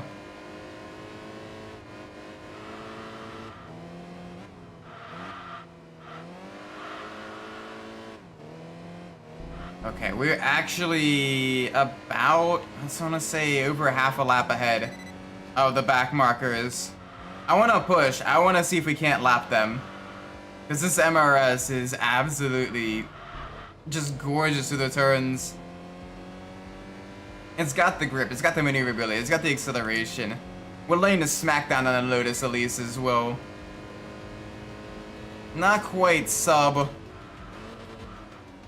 1 minute laps, but we're getting there. We just need to shave off about 1.5 seconds. But even then, we're starting to get a little bit closer. That's all good, man. Gotta love Firefox. Easy. There we go. Managed to avoid the ape. Managed to avoid clipping the curb and the wall there.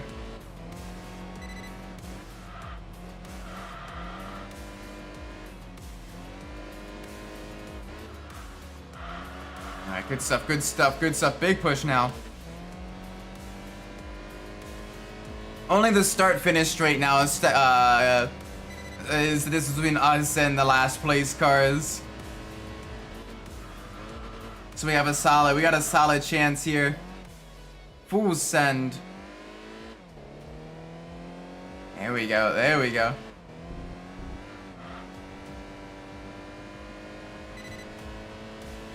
I'm not sure. They're close to like 500 horsepower now. You gotta think that a lot of the GT300 cars, like the JF stuff, are running like modified V8s. That they're not really making like the 350 horsepower. They're making some solid power. Like at least in the the mid to upper 400s.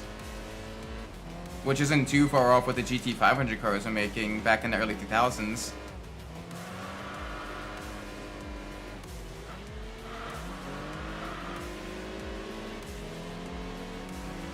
I mean, it's definitely over 400. It's like 460, 470.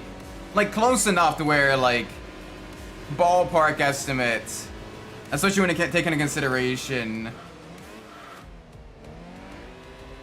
Yeah, and GT300 cars are like in the upper 500s. If not even sometimes in the 600s when unrestricted. Yeah, heavier. But they got considerably more power than the 500. That, you know, considerably more than 500.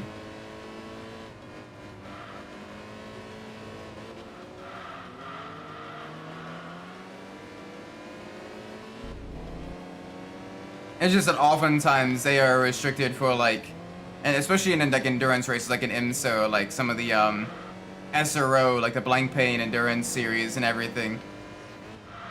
The blank pane endurance series and stuff like that. But like upper 400s is still reasonable for like the JAF cars. Close enough to Especially with the more efficient aerodynamics. If you put a GT 500 car from the 2000s and a GT 300 car from today, or just a straightaway, they probably have similar like acceleration and top speeds. All things considering. Heck, the GT 300 might actually outpace them, if ever so slightly.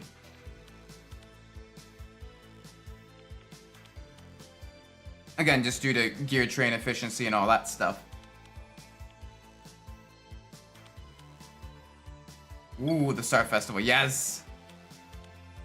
Ooh, we may get absolutely dogpiled here. Oh well, I'm gonna give it a shot. Having trouble? Uh-oh, what are you having trouble with, JB?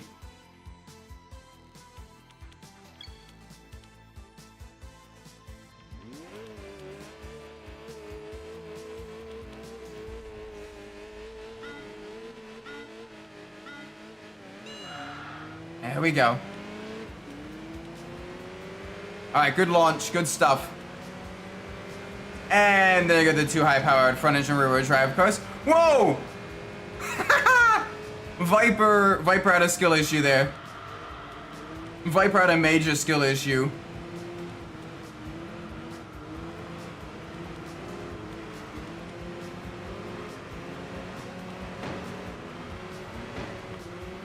Oh, come on. I need to carry some speed through here. I need to use all the agility that this vehicle has. Although this is going to be a little bit of a struggle considering the high speed nature of Rev City. We don't get to race on Rev City all that much, so you know, I want to do it. I actually quite like Rev City. Bit of a shame.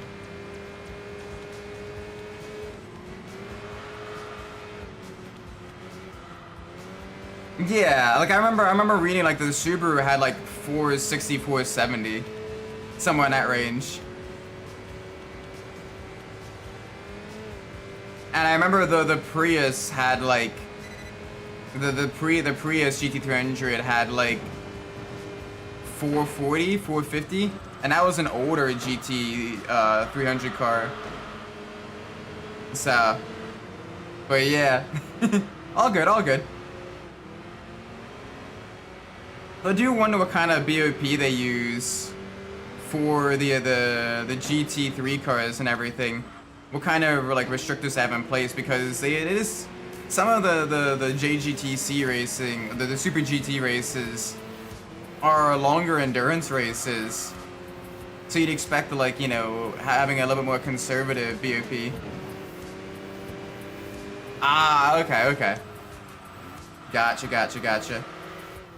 Yeah, because they have the success ballast, so they add weights and stuff like that based on how they performed.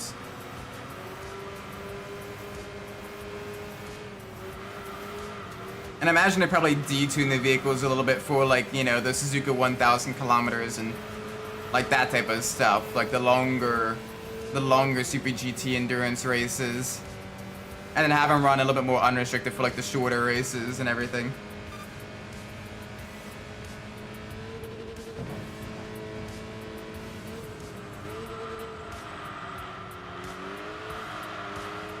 Oh, the Sylvia behinds. Ow, hi.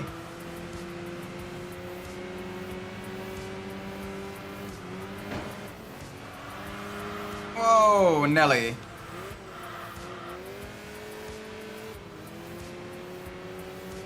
Yeah, I wonder if maybe the GT3 cars have more downforce then to compensate.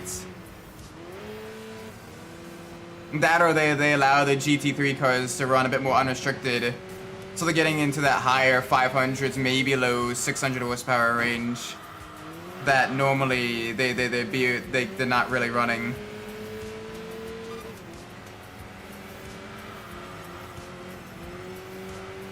Well, it might be worth taking a look at what kind of power modern GT3 cars have when unrestricted, because that may give you your answer there. Because you gotta think, like, for the Mercedes, that V8 in there is pretty heavily tuned. The Ferrari 296 has some pretty solid downforce levels as well and is on a lighter weight side. The BMW M4 GT3 is an absolute powerhouse with its twin turbocharged inline 6. So they may not be as far apart as you think. Maybe. Or at the very least, it may be very, very track dependent. I'd imagine a place like Fuji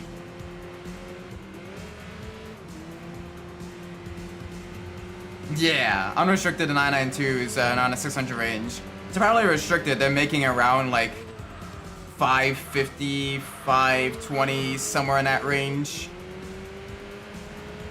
Detune the engines ever so slightly for reliability and everything.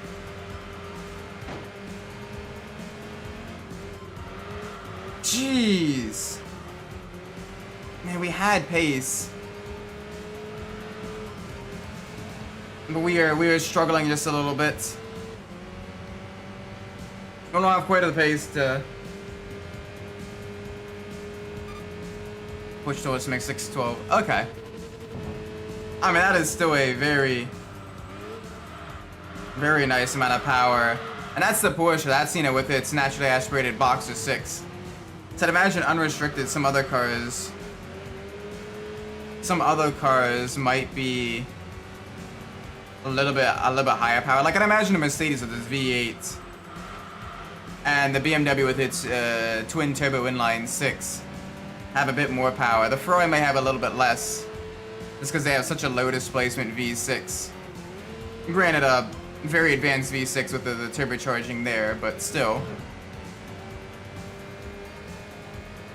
Mustang probably makes some pretty solid power too, given just how powerful the that road car version is.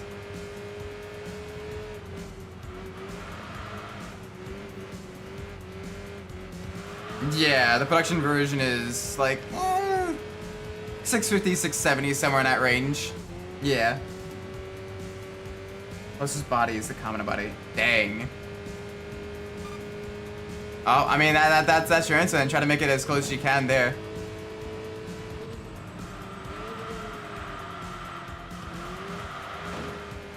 Someone has commissioned a make 1 in 2 months. Ooh. So you at least get an option. You at least get an option there.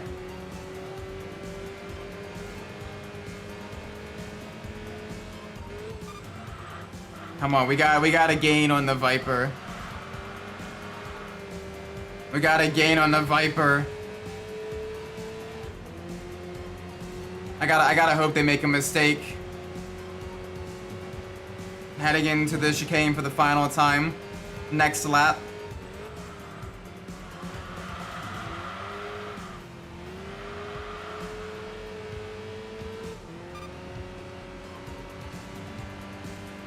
Yeah, so like the GT3 version is probably a bit detuned for reliability and fuel efficiency and all that stuff and endurance settings. Probably making around like middling 600s in an unrestricted state.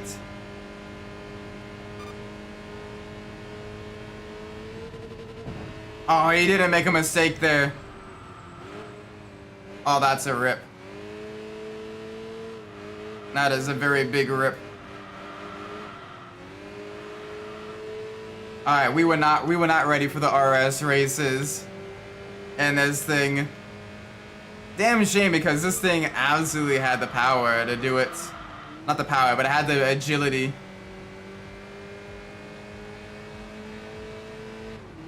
And GM told us that. Okay, dang. So I got some very, very solid power then.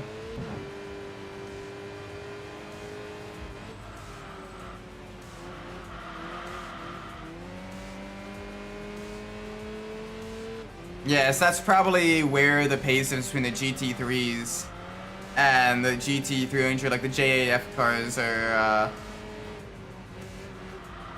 are in terms of their power and everything. That's the difference in pace. Geez, trying to balance that's gotta be a bit of a nightmare though.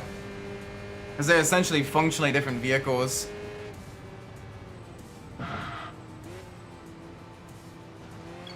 Yeah, because the LMP2s have been nerfed a significant amount. And then because of that, they need to nerf the GT3s a bit more. Okay, one to a base. Okay. So at least have the what you need down and everything, your information.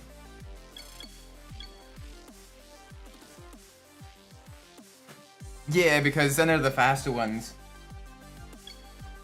Like I know in British GT, the cars there run significantly less modification, significantly less restrictions and everything. Whereas in other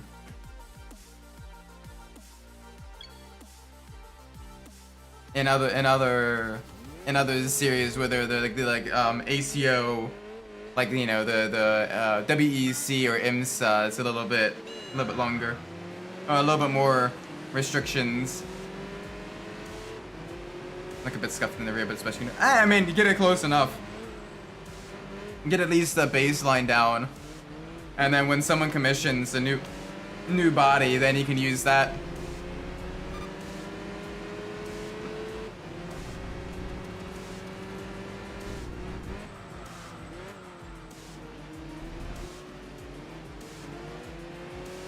No? I could have sworn they had. Do they tune the ECUs then to adjust the power that way? Because I know they are running less power as well. Ah, torque sensors, got it. And so it's an ECU based. I can shorten. Man has discovered gold.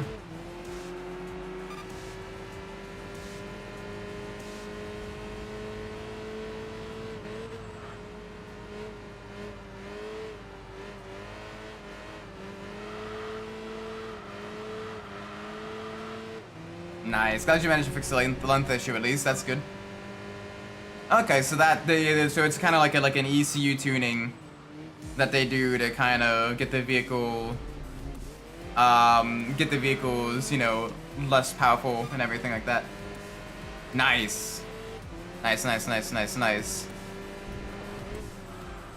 That's cool that they can do that, because they could probably also like get the BOP a lot closer as well, which allows for closer racing and better battles for the people and all that stuff. And then of course you have the added weight too, to help with keeping things adjusted for cornering.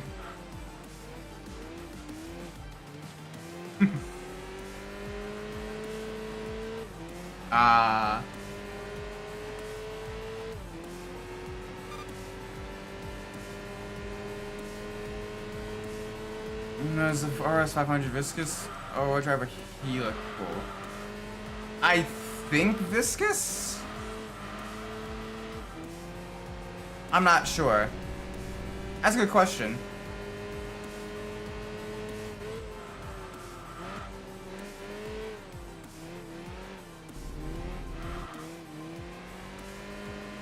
All right, what's the Cosworth that had the viscous center coupling then? The Escort Cosworth. Yeah, the Sierras were rear-wheel drive only. The Cosworths were the four-wheel drive ones.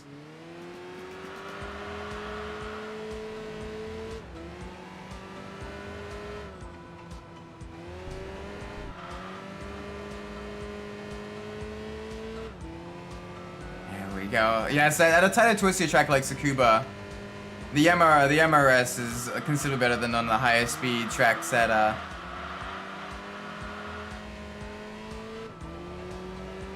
the highest speeds of Rev City.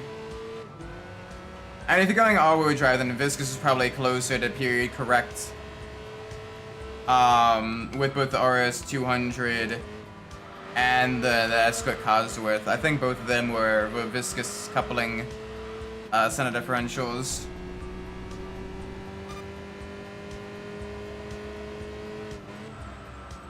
I'm pretty sure.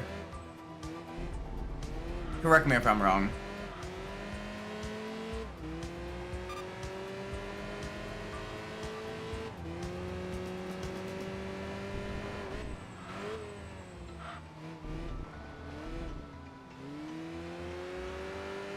The twin charger in the 5. Supercharger and turbocharger. Is it gonna be like the Lancias, where it's kind of like an electric clutch, where the supercharger engages once the turbo spools up?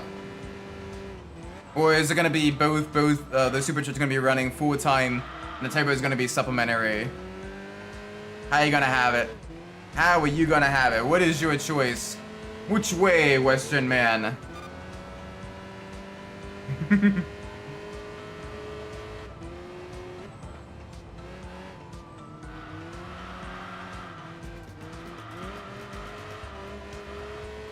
Which way, Western man? Alright, 2 to go.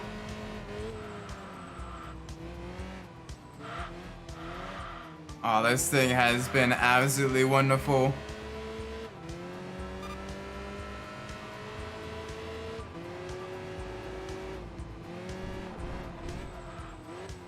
Group B forwards at the 3 viscous differentials. Okay, thank you, thank you, thank you. Supercharger works at lower RPMs until the sensor detects the turbo is making boost. And then probably like an electric clutch or in the pulley to reduce parasitic drag then.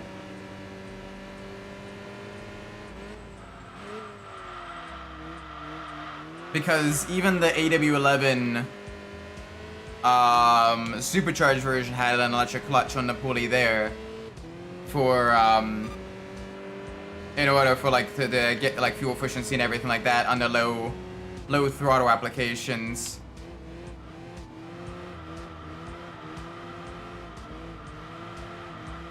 If memory serves me correctly. It's like the electrical or some type of clutch on the pulley.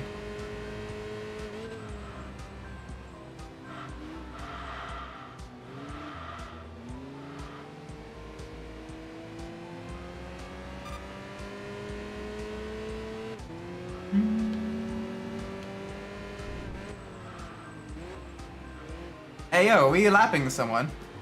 We are, oh, the poor Honda beat. Buddy's having some trouble. It's got variable valve timing on intake. In 1984. So, pretty advanced car for the time then. Nice, very nice.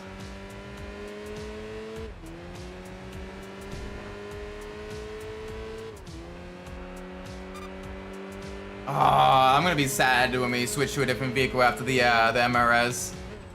This has been such a beautiful machine. I've been loving it. I'm loving the grip, I'm loving the traction, the maneuverability. But we will be having a real sport car as well, so we got options at least. We got options. There we go, lay the smackdown on the Elise. These modern turbos, the size will have a good boost threshold.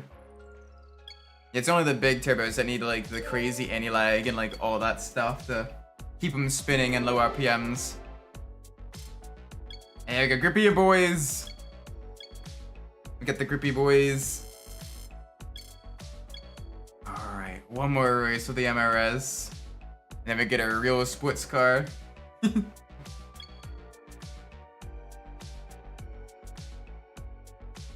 Ooh, what options we have?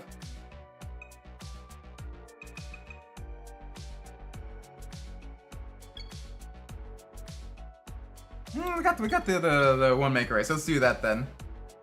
It was a ball bearing and the supercharger's roots with the clutch. Ooh, nice. Alright. Final race to celebrate the MRS. It's a one maker race.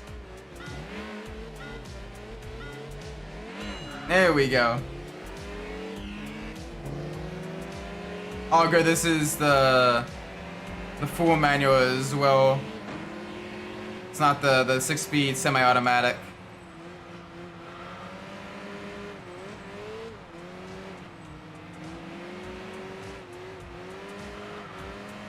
Yeah, and the anti-lag as well. Yeah.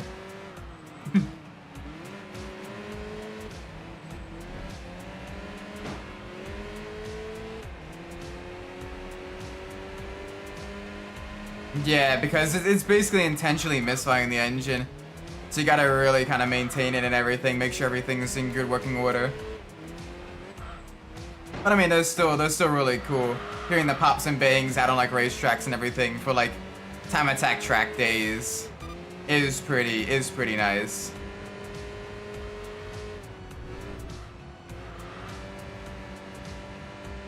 There we go. There we go. All right, full send.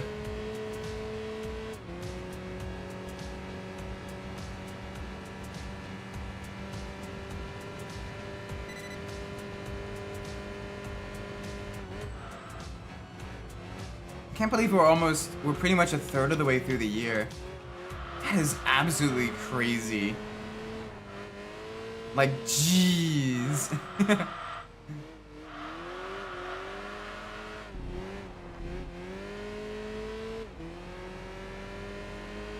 Yeah. Like, it's basically one of the best options we currently have. Unless we can store like the pressure, like have the turbo pressurize something and then release the pressure back to spool the turbo, but that would require some it's not easy. Like I remember the Porsche Olympia had something kind of similar-ish to that, where you use the turbo boost pressure as like a cruise system, but I don't know how well that worked. Okay, Volvo does that too. Okay.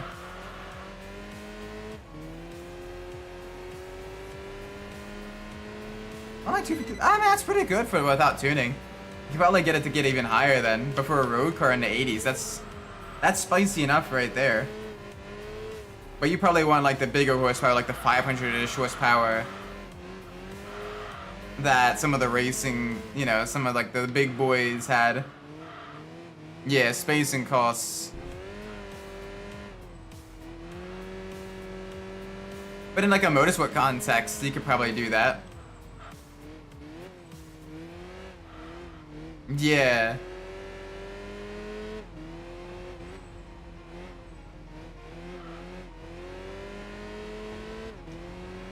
Honestly, that with the expensive and heavy, you could probably get away with that for like diesel, like the big, you know, tractor trailer diesel trucks. Then you could probably do it there because the weight won't be that much more than the weight of the vehicle already has. You're dealing with crazy amounts of like slow boost buildup because of just diesel, and also, you know, super low RPMs because of the diesel. And you gotta try to make as much power and torque as early as you can. That way you can, you know, actually get going from a stop. Having like either a supplementary electrical system or like something that will get the engine and turbo spooled up and making peak power as soon as possible might actually benefit in the trucking industry. And it's not like those things aren't cheap.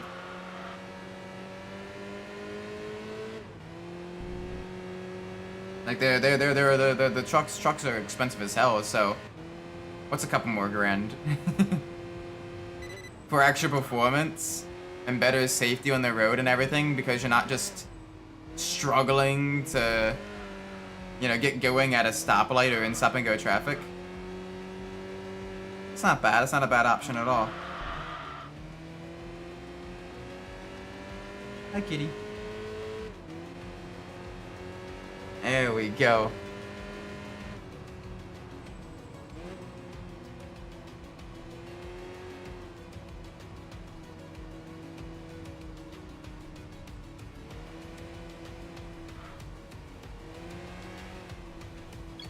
Nice. All right.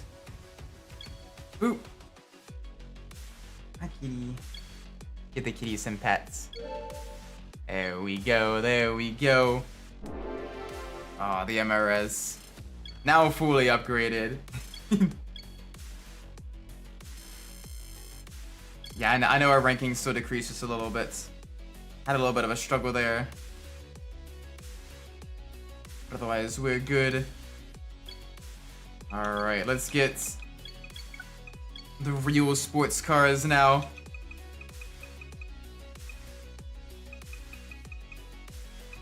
Ooh, this one we're already getting very close to completing as well. Jeez. 1, 2, 3, 4, 5, 6, 7, 8, 9, 10, 11, 12. We got 14. We got 14 left then.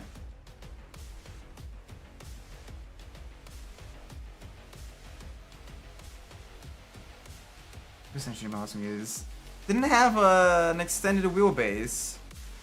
Alternatively, they may have put the engine in backwards, put the gearbox kind of forwards, and have it go to a differential that gets it. I don't know.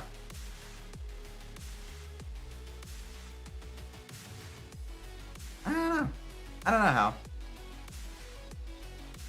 Maybe they use the front wheel drive engine and then change the differential. That way you can have the transmission kind of more integrated.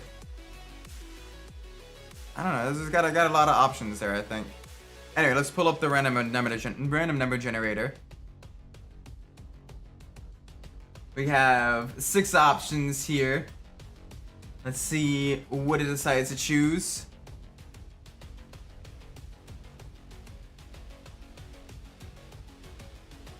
Alright, so it picked 4.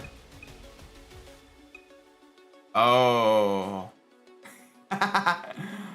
Oh, chat, we're gonna die. We got the Roof CTR.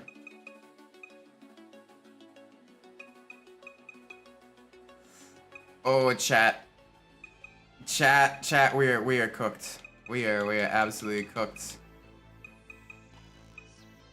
I like that. I like it in the light blue. Okay. Making 316 horsepower. That's pretty good. That's pretty good, actually. GG. E6 of transaction. Okay.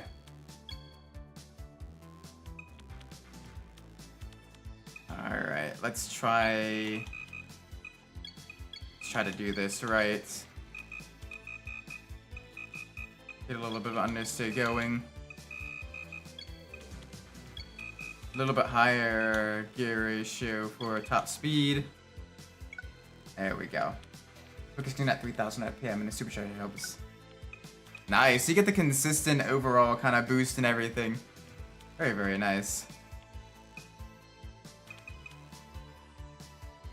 Real Splits car match. The C tier versus the A bar. Alright, this will be the last race of the night.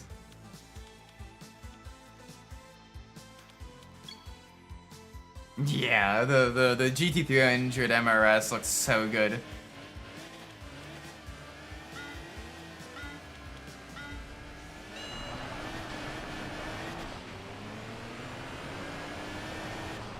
Oh, rear engine, rear wheel drive is sketchy on dirt. Oh, this is scary. This is very scary. Oh man, we are in a very scary, totally not a Porsche.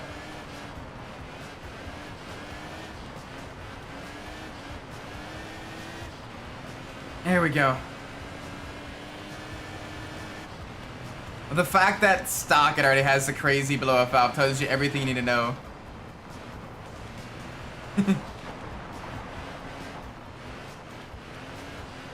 Wonder how they built the chassis for that and everything then.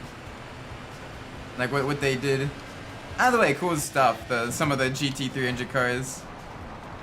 Even nowadays with the JAF stuff, it's very, very nice. Oh boy, easy. Easy.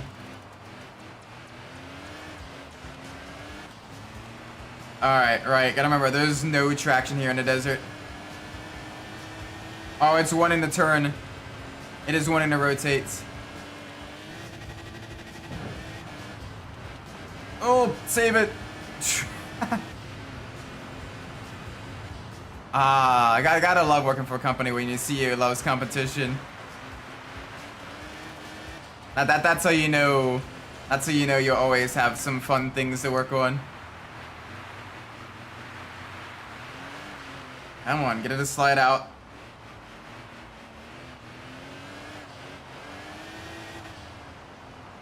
I think they did it nice. Very, very nice. Good stuff. That's a solid amount for a lighter weight Group B car. Or like an earlier 80s Group B car. That's not too bad. Oh, save it, save it, save it, save it, save it, save it, save it. There we go. Bonk.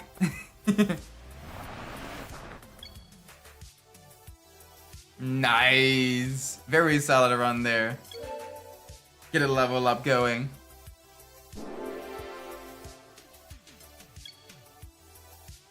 Oh, so for a road car, that's even better then. Alright, but I think this is a good time to end the stream. It is getting a little bit late. I gotta get a few things sorted. Remember when Ralph was in charge of Dodge? Yeah! The Dodge Viper GTS, that was so nice. The race car version. Gorgeous machine. Damn. Oh well. Anyway, I'm gonna end this stream here. It is getting very late. Thank you all so much for watching. I do appreciate it. If you enjoyed the stream, please make sure you leave a like, subscribe. Let me know what I'm in the comments down below. If you didn't like the stream, please let me know what I'm doing so I can fix it in the future. With that being said, I'm Umbras, and wherever you're in the world, whatever it is for you, may be a great time. And I'll see you all in the next stream. Until then, take care everybody. Bye bye.